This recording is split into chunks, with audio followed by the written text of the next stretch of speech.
ಸ್ಟೂಡೆಂಟ್ಸ್ಗಳು ಉದ್ಯೋಗಿಗಳಾಗೋದಕ್ಕೆ ಏನು ಬೇಕೋ ಆ ಪ್ರಿಪ್ರೇಷನ್ ಮಾತ್ರ ಮಾಡ್ತಾ ಇದ್ದಾರೆ. ಯಾಕೆ ಉದ್ಯೋಗನೇ ಮಾಡಬೇಕು, ಉದ್ಯಮಿ ಯಾಕೆ ಆಗಬಾರ್ದು? ಫಿನಾನ್ಷಿಯಲ್ ಲಿಟ್ರೇಸಿ, ಸಿಂಗಲ್ ಡಿಜಿಟಲ್ ಹಣ ಡಬಲ್ ಅಂತ ಬಂದಾಗ ಯಾರನ್ನ ನಂಬಬೇಕು ಯಾರನ್ನ ನಂಬಾರ್ದು ಅಂತ. Right investment, right place, right time. Secret fund and emergency fund ಏನಂತ ಕರಿತೀವಲ್ಲ, ಅದೆಷ್ಟು ಇಂಪಾರ್ಟೆಂಟ್ ಅಂತ. ಪೂರ್ ಪೀಪಲ್ಸ್ ಅಥವಾ ಮಿಡಲ್ ಕ್ಲಾಸ್ ಪೀಪಲ್ಸ್ಗೆ ಆ ಕಾನ್ಸೆಪ್ಟ್ ಗೊತ್ತಿಲ್ಲ. ಪೆನ್ಷನ್ ಸ್ಕೀಮ್ ಎಷ್ಟು ಅನಿವಾರ್ಯ ಜನರಿಗೆ ಅಂತ. ಜೀವನ ಪೂರ್ತಿ ದುಡಿತೀರಾ, ಯಾರಿಗೋಸ್ಕರ ಅಂದ್ರೆ ಮಕ್ಳಿಗೋಸ್ಕರ ಅಂತೀರಾ. ಯಾಕೆ ಅದರ ಒಂದು ಭಾಗನ ನೀವು ನಿಮ್ಮ ಮೇಲೆ ಇನ್ವೆಸ್ಟ್ ಮಾಡ್ಕೋಬಾರ್ದು? ಮ್ಯೂಚುವಲ್ ಫಂಡ್ ಸೇಫಾ, ಪೋಸ್ಟ್ ಆಫೀಸು ಮತ್ತೆಲ್ಲ FD ಮಾಡೋದು ಸೇಫಾ ಅನ್ನೋ ಒಂದಷ್ಟು ಪ್ರಶ್ನೆ ಇರುತ್ತೆ ಸರ್. ಅದರ ಮೇಲೆ ₹1 ಜಾಸ್ತಿ ಕೊಡಲ್ಲ, ₹1 ಕಮ್ಮಿ ಕೊಡಲ್ಲ. ಸ್ಟಾಕ್ ಮಾರ್ಕೆಟ್ಗೆ ಹೋಗೋರು ಯಾವ ರೀತಿಯ ಸ್ಟಡಿ ಮಾಡಬೇಕು? ಪ್ರತಿದಿನ ₹1000 ಗಳಿಸ್ಬೋದು, ತಿಂಗಳಿಗೆ 1 ಲಕ್ಷ ಮಾಡದೆ ಯಾವುದು ಸತ್ಯ ಅಲ್ಲ, ಅಷ್ಟು ಈಸಿನೂ ಇಲ್ಲ. ಸೇವಿಂಗ್ಸ್ ಮತ್ತು ಹೂಡಿಕೆ ನಡುವಿನ ವ್ಯತ್ಯಾಸ. ಪ್ರಪಂಚದ ಅಷ್ಟು ಆಸ್ತಿ ಕೇವಲ 10% 10 ಜನರ ಹತ್ರ ಇದೆ. ₹1 ಕಾಯಿನ್ ಇಟ್ಟಿದ್ರೆ ಹಾಗೆ ಇರುತ್ತೆ. 1 ವರ್ಷ, 2 ವರ್ಷ, 100 ವರ್ಷ, 200 ವರ್ಷ. ಹಣದ ಮೌಲ್ಯ ಜಾಸ್ತಿ ಆಗೋದು ಅದನ್ನು ನಾವು ಬಳಸೋ ರೀತಿ, ಬೆಳೆಸೋ ರೀತಿ. ಹಣವನ್ನು ಇಟ್ಕೊಂಡ್ರೆ ಏನೂ ಆಗಲ್ಲ, ಅದನ್ನು ಬೆಳೆಸ್ಬೇಕು, ಡಬಲ್ ಮಾಡಬೇಕು ಅಂತ. ಯಾಕೆ ಅಂದರೆ ನಿಮ್ಗೆ ಗೊತ್ತಿಲ್ಲ, ಈ ಹಿಂದೆ ಎಕರೆ ಬರೀ 10,000 ಇತ್ತಪ್ಪ, ಇವತ್ತು ಎಕರೆ 10 ಕೋಟಿ ಇದೆ ಅಂತಾರೆ. ಅವತ್ತು ತಗೊಂಡಿದ್ರೆ ಆಗಿರೋದು ಹಣ ಕಳೆದ್ಬಿಟ್ವಿ, ತಗೊಂಡಿಲ್ಲ ಅಂತ ಕೆಲವ್ರು ಹೇಳ್ತಾರೆ. ಕೆಲವರು ಇನ್ವೆಸ್ಟ್ ಮಾಡಿದ್ವಿ, ಕಳ್ಕೊಂಡ್ವಿ ಅಂತಾರೆ. ಕಾರಣ ಎಷ್ಟೇ, ಯಾವ ಟೈಮಲ್ಲಿ ಎಲ್ಲಿ ಹೇಗೆ ಇನ್ವೆಸ್ಟ್ ಮಾಡಬೇಕು ಅನ್ನೋ ಜ್ಞಾನ ಇಲ್ಲ ಅಂದರೆ ಆರ್ಥಿಕ ಶಿಕ್ಷಣ ಇಲ್ಲ ಅಂದರೆ, ಹೂಡಿಕೆಯ ಜ್ಞಾನ ಇಲ್ಲ ಅಂದರೆ ವ್ಯತ್ಯಾಸಗಳಾಗ್ತಿರುತ್ತೆ.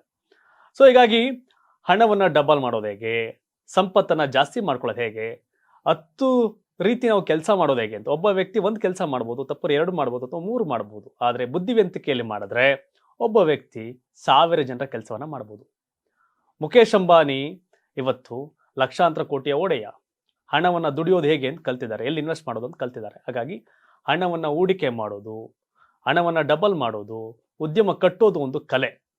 ಹೀಗಾಗಿ ಫಿನಾನ್ಸ್ ಮತ್ತು ಟೂರಿಸಂ ವಿಚಾರದಲ್ಲಿ ಗೋಲ್ಡ್ ಮೆಡಲಿಸ್ಟ್ ಬೆಂಗಳೂರು ಯೂನಿವರ್ಸಿಟಿಯಲ್ಲಿ ಹೇಮಂತ್ ಕುಮಾರ್ ಅವರು ನನ್ನ ಜೊತೆ ಇದ್ದಾರೆ. ಹೇಮಂತ್ ಅವ್ರು ನಮಸ್ಕಾರ. ನಮಸ್ತೆ. ಹೇಗಿದ್ದೀರಿ? ಯಾರಿದು ಹೇಮಂತ್? ತುಂಬಾ ಚೆನ್ನಾಗಿದ್ದೀನಿ, ಖುಷಿಯಾಗಿದ್ದೀನಿ. ಸೊ ಇದೇನಪ್ಪ, ಇಷ್ಟು ಚಿಕ್ಕ ಹುಡುಗನ್ನ ಕೂರಿಸ್ಕೊಂಡು ಫಿನಾನ್ಸ್ ಬಗ್ಗೆ ಮಾತಾಡ್ತಾ ಇದಾರೆ ಅಂತ ನೋಡೋರ್ಗೆ ಆಶ್ಚರ್ಯ ಆಗ್ಬೋದು. ಈ ಗೋಲ್ಡ್ ಮೆಡಲಿಸ್ಟ್ ನೀವು ಈಗ ಜನ ಏನ್ ಎಕ್ಸ್ಪೆಕ್ಟ್ ಮಾಡ್ತಾರೆ ಅಂದ್ರೆ, ತಲೆ ಕೂದಲು ಬೆಳಗಾಗಿರ್ಬೇಕು, ಎಕ್ಸ್ಪೀರಿಯನ್ಸ್. ಅವನು ಸರಿಯಾಗಿ ಹೇಳ್ತಾನ ಅಥವಾ ತಪ್ಪಾಗಿ ಹೇಳ್ತಾನ ಗೊತ್ತಿಲ್ಲ, ಬಟ್ ಆ ಏಜು ಡಿಪೆಂಡ್ ಆಗುತ್ತೆ. ಬಟ್ ಇವತ್ತು ಹಾಗಲ್ಲ. ಟೆಕ್ನಾಲಜಿ ಹೇಗೆಲ್ಲ ಬೆಳೀತಾ ಹೋಗುತ್ತೋ, ನಾವು ಲಾಸ್ಟ್ 20-30 ವರ್ಷದ ಎಕ್ಸ್ಪೀರಿಯನ್ಸ್ನ 1 or 2 years ಅಲ್ಲಿ ಕಲಿಬೋದು. ಸೊ ನಾನು ನನ್ನ ಕಾಲೇಜ್ ಅಥವಾ ಪೋಸ್ಟ್ ಗ್ರಾಜುಯೇಷನ್ ಮುಗಿದ ತಕ್ಷಣ ಏನು ನನ್ನ ಬಿಸ್ನೆಸ್ಗೆ ಬಂದೆ, ನಾನು ಬಿಸ್ನೆಸ್ ಕೆಲಸ ಅಥವಾ ಬಿಸ್ನೆಸ್ಸಲ್ಲಿ ನಾನು ಕಂಡ ಎಕ್ಸ್ಪೀರಿಯನ್ಸ್ ನನ್ನನ್ನು ಇವತ್ತು ಇಲ್ಲಿ ಕರೆಸಿ ಕೂರಿಸಿದೆ. ಹಾಗಾಗಿ ಹೇಮಂತ್ ಕುಮಾರ್ ಇವಾಗ ನಮ್ಮ ಜೊತೆ ಆರ್ಥಿಕ ಸಲಹೆಗಾರ, ಹೂಡಿಕೆ ತಜ್ಞ, ಇನ್ವೆಸ್ಟ್ಮೆಂಟ್ ಎಲ್ಲಿ ಮಾಡಬೇಕು, ಎಲ್ಲಿ ಮಾಡಬಾರ್ದು, ಹಣವನ್ನು ಹೇಗೆ ಡಬಲ್ ಮಾಡ್ಬೋದು, ಎಲ್ಲಾ ಪ್ರಶ್ನೆಗಳನ್ನ ಕೇಳಬೇಕು ಅನ್ನೋ ಕಾರಣಕ್ಕೆ ನಿಮ್ಮನ್ನು ಇಲ್ಲಿ ಕೂರಿಸ್ಕೊಂಡಿದ್ದೆ. ಹೌದು, ಖಂಡಿತ. ಎಲ್ರಿಗೂ ಕಾಡೋ ಪ್ರಶ್ನೆ, ದುಡಿಮೆ ಒಂದಿರುತ್ತೆ, ಖರ್ಚು ಜಾಸ್ತಿ ಇರುತ್ತೆ. ಹೌದು. ಎಲ್ಲಾ ಬಡವರು ಶ್ರೀಮಂತರಾದಂತ ಇದೆ, ಎಲ್ಲಾ ಪ್ರತಿಯೊಬ್ಬ ಶ್ರೀಮಂತರ ಹಿಂದೆ ಕಷ್ಟದ ದಿನಗಳಿದ್ದೇ ಇರುತ್ತೆ, ಇಲ್ಲ ಅವರಪ್ಪ ಕಷ್ಟದಲ್ಲಿ ಇರ್ತಾರೆ. ಶ್ರೀಮಂತರ ಮಕ್ಕಳು ಶ್ರೀಮಂತರಾಗಿ ಉಳಿಯೋದು ಕಷ್ಟ, ಅವ್ರು ಇನ್ನೂ ಹೆಚ್ಚು ಶ್ರೀಮಂತರಾಗೋದು ಬಹಳ ಕಷ್ಟ. ಆದ್ರೆ ಬಡವನ ಮಕ್ಕಳು ಶ್ರೀಮಂತ ಇತಿಹಾಸ ಇದೆ, ಅದೇ ಹಾದಿ. ಸೊ ಎಲ್ರಿಗೂ, ಈ ಆಡಿಯನ್ಸ್ಗೆ, ನಮ್ಮ ನೋಡ್ತಿರ್ತಕ್ಕಂಥವ್ರಿಗೆಲ್ರಿಗೂ ಕಾಡೋ ಪ್ರಶ್ನೆ, ಹಣ ಹೇಗೆ ಡಬಲ್ ಮಾಡೋದು, ಹೂಡಿಕೆ ಹೇಗೆ ಮಾಡೋದು. ಇವತ್ತೆಲ್ರಿಗೂ ಕೂಡ ಹೂಡಿಕೆ ಅಂದಾಗ ಒಂದು ಲ್ಯಾಂಡು, ಇಲ್ಲ ಗೋಲ್ಡು, ಇಲ್ಲ ಶೇರ್ ಮಾರ್ಕೆಟ್, ಇಲ್ಲ ಮ್ಯೂಚುವಲ್ ಫಂಡ್, ಈ ತರದ ಒಂದಷ್ಟು ಪ್ರಶ್ನೆಗಳಿರುತ್ತೆ. ಸೊ ಹಾಗಾಗಿ ಜನಸಾಮಾನ್ಯರ ಪ್ರಶ್ನೆಗಳನ್ನ ನಿಮ್ ಮುಂದೆ ಇಡುವಂತ ಟೈಮ್ ಇದು. ಎಸ್, ನಮ್ಮ ಕರ್ನಾಟಕ ಟಿವಿ ಸ್ಟುಡಿಯೋ ನಿಮ್ಗೆ ವೆಲ್ಕಮ್ ಮಾಡ್ತೀನಿ ಹೇಮಂತ್ ಕುಮಾರ್ ಅವರೇ. ಎಸ್, ಹೆಂಗ್ ಸರ್, ಒಂದಷ್ಟು ಆಲೋಚನೆಗಳಿರುತ್ತೆ, ಒಂದಷ್ಟು ಅನ್ನೋದಕ್ಕಿಂತ ಬಹಳಷ್ಟು ವಿಷಯಗಳನ್ನ ಕಲ್ತಿದ್ದೀರಿ. ರಾಜ್ಯ, ದೇಶ, ವಿದೇಶದಲ್ಲಿರ್ತಕ್ಕಂಥ ಆರ್ಥಿಕ ವ್ಯವಹಾರಗಳು, ಲಾಭ ಏನು, ನಷ್ಟ ಏನು ಅಂತ ವೈಯಕ್ತಿಕವಾಗಿ ನೀವು ಅವೆಲ್ಲ ಅನುಭವಿಸಿರ್ತೀರಿ ಅಂತ ಅನ್ಕೋತೀನಿ. ಅದೊಂದು ಎಕ್ಸ್ಪೀರಿಯನ್ಸ್. ಆಗ್ಲೇ ಒಂದು ಮಾತು ಹೇಳಿದ್ರಿ, ಈಗೆಲ್ಲ ಎಕ್ಸ್ಪರ್ಟ್ ಅಂತಂದ್ರೆ ತಲೆ ಕೂದಲು ಬೆಳಗಾಗಿರ್ಬೇಕು ಅಂತ. ತಲೆ ಕೂದಲು ಬೆಳಗಾಗಿರ್ಬೇಕು, ಅಯ್ಯಗ್ರಿ. ಅವ್ರಿಗೆ ವಯಸ್ಸು, ಅವರ ಎಕ್ಸ್ಪೀರಿಯನ್ಸ್ ಅವ್ರಿಗೆ ಆಧಾರ ಆಗಿರುತ್ತೆ. ಆದ್ರೆ ಇವತ್ತಿನ ಟೆಕ್ನಾಲಜಿ ಏರುಗತಿ ಇಳಿಯೋದು, ಮಾರ್ಕೆಟ್ ಅಸ್ತವ್ಯಸ್ತ, ದಿಢೀರ್ನ ಶ್ರೀಮಂತ, ಇವೆಲ್ಲವನ್ನು ಕೂಡ ಇತ್ತೀಚಿನ ಜನರೇಷನ್ ನೋಡ್ತಿರೋದು. ಸೊ ಇವತ್ತು ನಾನು ನಿಮ್ಮನ್ನು ಕೇಳೋ ಪ್ರಶ್ನೆ ಇಷ್ಟೇ, ಹೂಡಿಕೆ ಅಂತ ಬಂದಾಗ, ಹಣ ಡಬಲ್ ಅಂತ ಬಂದಾಗ ಯಾವುದು ರೈಟ್ ವೇ, ಯಾವುದು, ಯಾರನ್ನ ನಂಬಬೇಕು, ಯಾರನ್ನ ನಂಬಾರ್ದು ಅಂತ. ಹೌದು, ಇಲ್ಲಿ 2 ತರ ಬರುತ್ತೆ ಸರ್. ರೈಟ್ ಪರ್ಸನ್ನ ಚೂಸ್ ಮಾಡೋದು, ಅಥವಾ ನಾನೇ ಸ್ವತಃ ಕಲಿತು ಹೂಡಿಕೆ ಮಾಡೋದು. ಸೊ ಇವತ್ತಿನ ಜನಕ್ಕೆ ಆ ಪೇಷನ್ಸ್ ಇಲ್ಲ, 90% ಪೀಪಲ್ಸ್ಗೆ. ಅದಕ್ಕಿಂತ ಮುಂಚೆ ಒಂದು ಸ್ಟ್ಯಾಟಿಸ್ಟಿಕ್ಸ್ ಹೇಳ್ಬಿಡ್ತೀನಿ. ಪ್ರಪಂಚದ ಅಷ್ಟು ಆಸ್ತಿ ಏನು ನಮಗೆ ಈ ಸಂಪತ್ತು ಕಾಣಿಸ್ತಾ ಇದೆಯಲ್ಲ, ಅದು ಕೇವಲ 10% 10 ಜನರ ಹತ್ರ ಇದೆ. ಹ್ಮ್ ಸೊ ಪ್ರಪಂಚದ 90% ಆಸ್ತಿ ಕೇವಲ 10% ಜನರ ಹತ್ರ ಇದೆ. ಇನ್ನು 10% ಆಸ್ತಿ 90% ಜನರ ಹತ್ರ ಇದೆ. ನನ್ಗೆ ಯಾವಾಗ್ಲೂ ಕಾಡ್ತಿದ್ ಪ್ರಶ್ನೆ ಇದು. ಸೊ ನಾವು ಮೂಲತಃ ವ್ಯವಸಾಯ ಮಾಡೋರ್ ಕಡೆಯಿಂದ ಮಂಡ್ಯದವರು, ನಾಗಮಂಗಲ. ಹ್ಮ್. ಸೊ ನಮ್ಗೆ ಬೆಳಗ್ಗೆ ಒಂದ್ ಡ್ಯೂಟಿ ಇರ್ತಿತ್ತು, ಸ್ಕೂಲಿಂದ ಬಂದ ತಕ್ಷಣ ಇನ್ನೊಂದು ಕೆಲಸ ವಹಿಸಿರೋರು. ಸೊ ಆ ಕೆಲ್ಸಗಳನ್ನ ಮಾಡ್ಬೇಕಾದ್ರೆ ಕಾಡ್ತಿದ್ದು, ಯಾಕೆ ಶ್ರೀಮಂತರು ಆಗ್ತೇನೆ ಇದಾರೆ, ಬಡವರಾಗೆ ಉಳಿದಿದ್ದಾರೆ. ಹಾಗಂತ ನಾವೇನ್ ಬಡವರು ಅಂತಲ್ಲ, ಬಟ್ ಬಡತನ ಇದೆ ಅನ್ನೋ ತರ ಬಿಂಬಿಸ್ಕೊಂಡಿದ್ವಿ. ಅಂದ್ರೆ ನಮ್ಮ ಹತ್ರ ಇದ್ದಿದ್ ಸಂಪತ್ತನ್ನ ಅಥವಾ ನಮ್ಮ ಹತ್ರ ಇದ್ದಿದ್ ಹಣನ ಹೇಗೆ ಉಪಯೋಗಿಸ್ಕೋಬೇಕು ಅಥವಾ ದುಡ್ಡನ್ನ ಹೇಗ್ ದುಡಿಸ್ಬೇಕು ಅಂತ ಗೊತ್ತಿಲ್ಲ ನಮ್ಗೆ ಅಥವಾ ನಮ್ಮ ಹಿಂದಿನವ್ರಿಗೆ. ಅಂದ್ರೆ ಉಳಿಸೋದ್ ಗೊತ್ತಿತ್ತು, ಬೆಳೆಸ್ಕೊಂಡು ಹೋಗೋದ್ ಗೊತ್ತಿರ್ಲಿಲ್ಲ. ಸೊ ಇರೋದನ್ನ ಕಾಪಾಡ್ಕೋಬೇಕು, ಇನ್ನೊಂದ್ ಸ್ವಲ್ಪ ಕೂಡಿಟ್ಕೋಬೇಕು, ಇನ್ನೊಂದ್ ಸ್ವಲ್ಪ ಜಾಸ್ತಿ ಮಾಡ್ಬೇಕು, ಆಹಾರಕ್ಕೆ ಸಂಪತ್ತಿತ್ತು ಆದ್ರೆ ಆರ್ಥಿಕ ಶಿಕ್ಷಣ ಇರ್ಲಿಲ್ಲ. ಆರ್ಥಿಕ ಶಿಕ್ಷಣ ಇರ್ಲಿಲ್ಲ. ಸೊ ಆ ಒಂದು ಕ್ವಶನ್ ನಾನು ಆಗ್ಲೇ ಹೇಳ್ದಂಗೆ, ಬಡವ್ರು ಯಾಕೆ ಬಡವ್ರಾಗೆ ಇದಾರೆ, ಶ್ರೀಮಂತರು ಆಗ್ತೇನೆ ಹೋಗ್ತಾ ಇರ್ತಾರೆ. ನಾವು ನೋಡಿರ್ತೀವಿ ಊರಲ್ಲಿ, ನಂದೊಂದು 100-150 ಮನೆ ಇದ್ರೆ ಒಂದು 2-3 ಮನೆಯವರು ತುಂಬಾ ಚೆನ್ನಾಗಿ, ತುಂಬಾ ಐಷಾರಾಮಿ ಜೀವನ, ಅವ್ರ ಮಕ್ಕಳು ನಮ್ಗಿಂತ ಆರಾಮಾಗಿ, ಯಾವುದೇ ಚಿಂತೆ ಇಲ್ದಂಗೆ ಅಥವಾ ಕೆಲಸ ಇಲ್ದಂಗೆ ಆ ಏಜ್ ಅಲ್ಲಿ ಏನ್ ಬೇಕೋ ಅದೆಲ್ಲ ಸಿಗ್ತಾ ಇರುತ್ತೆ.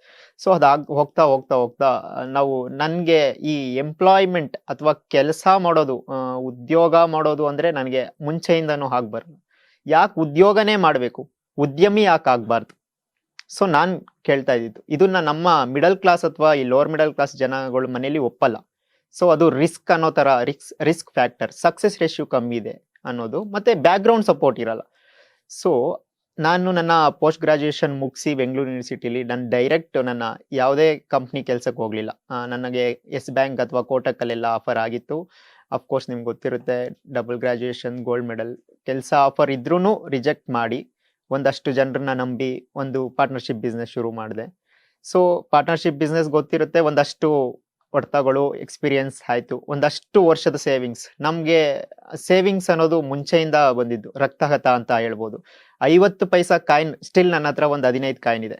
ಸೊ ಅಂದ್ರೆ ಚಾಕ್ಲೇಟ್ ತಗೊಳಕೋ ಅಥವಾ ಏನೋ ಮಾಡು ಅಂತ ಕೊಟ್ಟಿದ್ದು ಅಥವಾ ಚಿಲ್ಲರೆ ಉಳಿದಿದ್ದು ಅದನ್ನು ಸೇವ್ ಮಾಡ್ತಾ ಬರೋದು. ಅಲ್ಲಿಂದ ಶುರು ಆಗಿ 1000, 2000, 10,000 ಸ್ಕಾಲರ್ಶಿಪ್ ಬಂದಿದ್ದು. ಯಾವುದು ಶೋಕಿ ಇಲ್ಲ, ಶೂ ತಗೊಳ್ಳೋದಿಲ್ಲ, ಚಟಗಳಿಲ್ಲ. ಸೊ ಹಾಗಾಗಿ ಒಂದಷ್ಟು ಲಕ್ಷಗಳು ಸೇವಿಂಗ್ಸು, ಅದೇ ಹಿರಿಮೆ ನಮ್ಗೆ.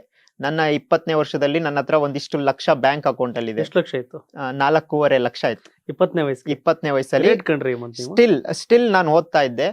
ನಾನು ಓದ್ಬೇಕಾದ್ರೆ ನಾನು ಪೋಸ್ಟ್ ಗ್ರಾಜುಯೇಷನ್ ಅಲ್ಲಿ ಹೂಡಿಕೆ ಶುರು ಮಾಡಿದೆ. ನನ್ಗೆ ಯಾವಾಗ್ಲೂ ರಿಗ್ರೆಟ್ ಫೀಲ್ ಕಾಡೋದೇನು ಅಂದ್ರೆ, ನಾನು ಇನ್ನೂ ಹಿಂದೆ, ನನಗೆ 16ನೇ ವರ್ಷದಲ್ಲೋ, SLC ಆದ್ಮೇಲೋ, PUC ಆದ್ಮೇಲೋ ಯಾರೋ ಒಬ್ಬ ವ್ಯಕ್ತಿ ಬಂದು ನೀನು ಪ್ರತಿ ತಿಂಗಳು 1,000 ಅಥವಾ 2,000 ಇದನ್ನ ಮಾಡು, ಇದು ಹೀಗೆ ಬೆಳೆಯುತ್ತೆ ಅಂತ ಹೇಳಿದ್ರೆ ನನ್ಗೊಂದು 6-7 ವರ್ಷ ಒಂದಷ್ಟು ಟೈಮ್ ಸಿಗೋದು. ನಾನು ಇವತ್ತು ದುಡ್ಡು ಸಂಪಾದನೆ ಮಾಡ್ಬೋದು, ಆ ಟೈಮ್ ನ ತರಕ್ಕಾಗಲ್ಲ.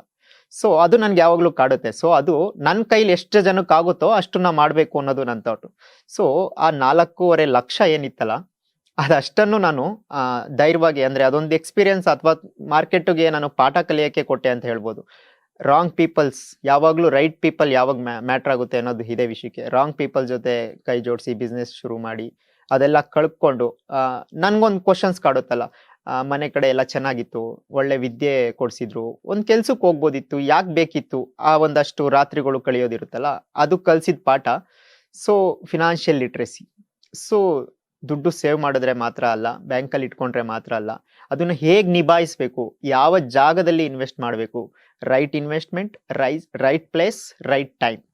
ನನ್ನ ಹಣ, ನನ್ನ ಜಾಗ, ನಾನು ಯಾವ ಜಾಗದಲ್ಲಿ ಇನ್ವೆಸ್ಟ್ ಮಾಡ್ತೀನಿ ಮತ್ತು ಯಾವ ಟೈಮಲ್ಲಿ ಇನ್ವೆಸ್ಟ್ ಮಾಡ್ತೀನಿ, ಈ 3 ತುಂಬಾ ಮುಖ್ಯ. ಸೊ ಆ 3 ನನಗೆ ಜೀವನ ಕಲಿಸ್ತು. ಸೊ ಅಲ್ಲಿಂದ ನನಗೆ ಗೊತ್ತಾಯ್ತು, ನನ್ನ ಹಾದಿ ಇದಾಗಿದೆ, ಅಂಡ್ ಇದನ್ನೇ ನಾನು ಯಾಕೆ ಉದ್ಯಮ ಮಾಡ್ಕೋಬಾರ್ದು. ಅಂದ್ರೆ ಜನಕ್ಕೆ ಫಿನಾನ್ಷಿಯಲ್ ಲಿಟ್ರಸಿ ಸಿಂಗಲ್ ಡಿಜಿಟಲ್ ಇದೆ ಸರ್, ಜಾಗತಿಕ ಮಟ್ಟದಲ್ಲಿ, ಇಂಡಿಯಾದಲ್ಲಿ ಮಾತ್ರ ಅಲ್ಲ. ಶಿಕ್ಷಣ, ಫಿನಾನ್ಷಿಯಲ್ ಲಿಟ್ರಸಿ ಸಿಂಗಲ್ ಡಿಜಿಟಲ್ ಇದೆ.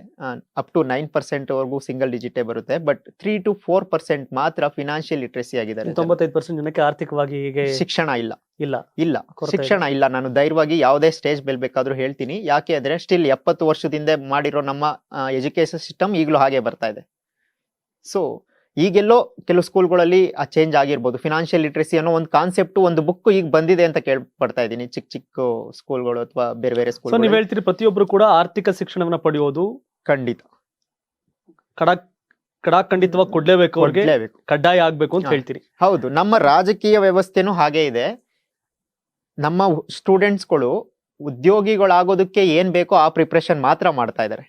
ಉದ್ಯಮ ಮಾಡೋದಕ್ಕೆ ಏನ್ ಕೊಡ್ಬೇಕು ಅದನ್ನ ಕೊಡ್ತಾ ಇಲ್ಲ. ಸೊ ಪ್ರಪಂಚದ ಅಥವಾ ಇಂಡಿಯಾದ 140 ಕೋಟಿ ಜನ ಇದ್ದಾರೆ ಅಂದ್ರೆ ಎಷ್ಟು ಜನ ಕೆಲಸ ಕೊಡಕ್ ರೆಡಿ ಇದ್ದಾರೆ? ಸೊ ಕೆಲಸ ಮಾಡಕ್ಕೆ ರೆಡಿ ಇದ್ದಾರೆ. ಸೊ 3 ರಿಂದ 4 ಲಕ್ಷ ವಿದ್ಯಾರ್ಥಿಗಳು ಪಾಸ್ ಔಟ್ ಆದ್ರೆ ಎಷ್ಟು ಜನಕ್ಕೆ ಕೆಲಸ ಸಿಗ್ತಾ ಇದೆ? ಯಾಕೆ ಅಂದ್ರೆ ಅವರ ಶಿಕ್ಷಣ, ಆರ್ಥಿಕ ಶಿಕ್ಷಣದ ಬಗ್ಗೆ ಅವ್ರಿಗೆ ವ್ಯವಸ್ಥೆ ಬಗ್ಗೆ ತಿಳುವಳಿಕೆ ಇಲ್ಲ, ಮತ್ತೆ ಭಯ, ಮತ್ತೆ ಬ್ಯಾಕ್ ಸಪೋರ್ಟ್ ಇಲ್ಲ. ಸೊ ಅಷ್ಟು ಸ್ಕಿಲ್ಡ್ ಇಲ್ಲ. ಸೊ ಹಾಗಾಗಿ ಈ ವ್ಯವಸ್ಥೆ. ಸೊ ಅಲ್ಲಿಂದ ನಾನು ಕಲಿತಾ ಬಂದೆ.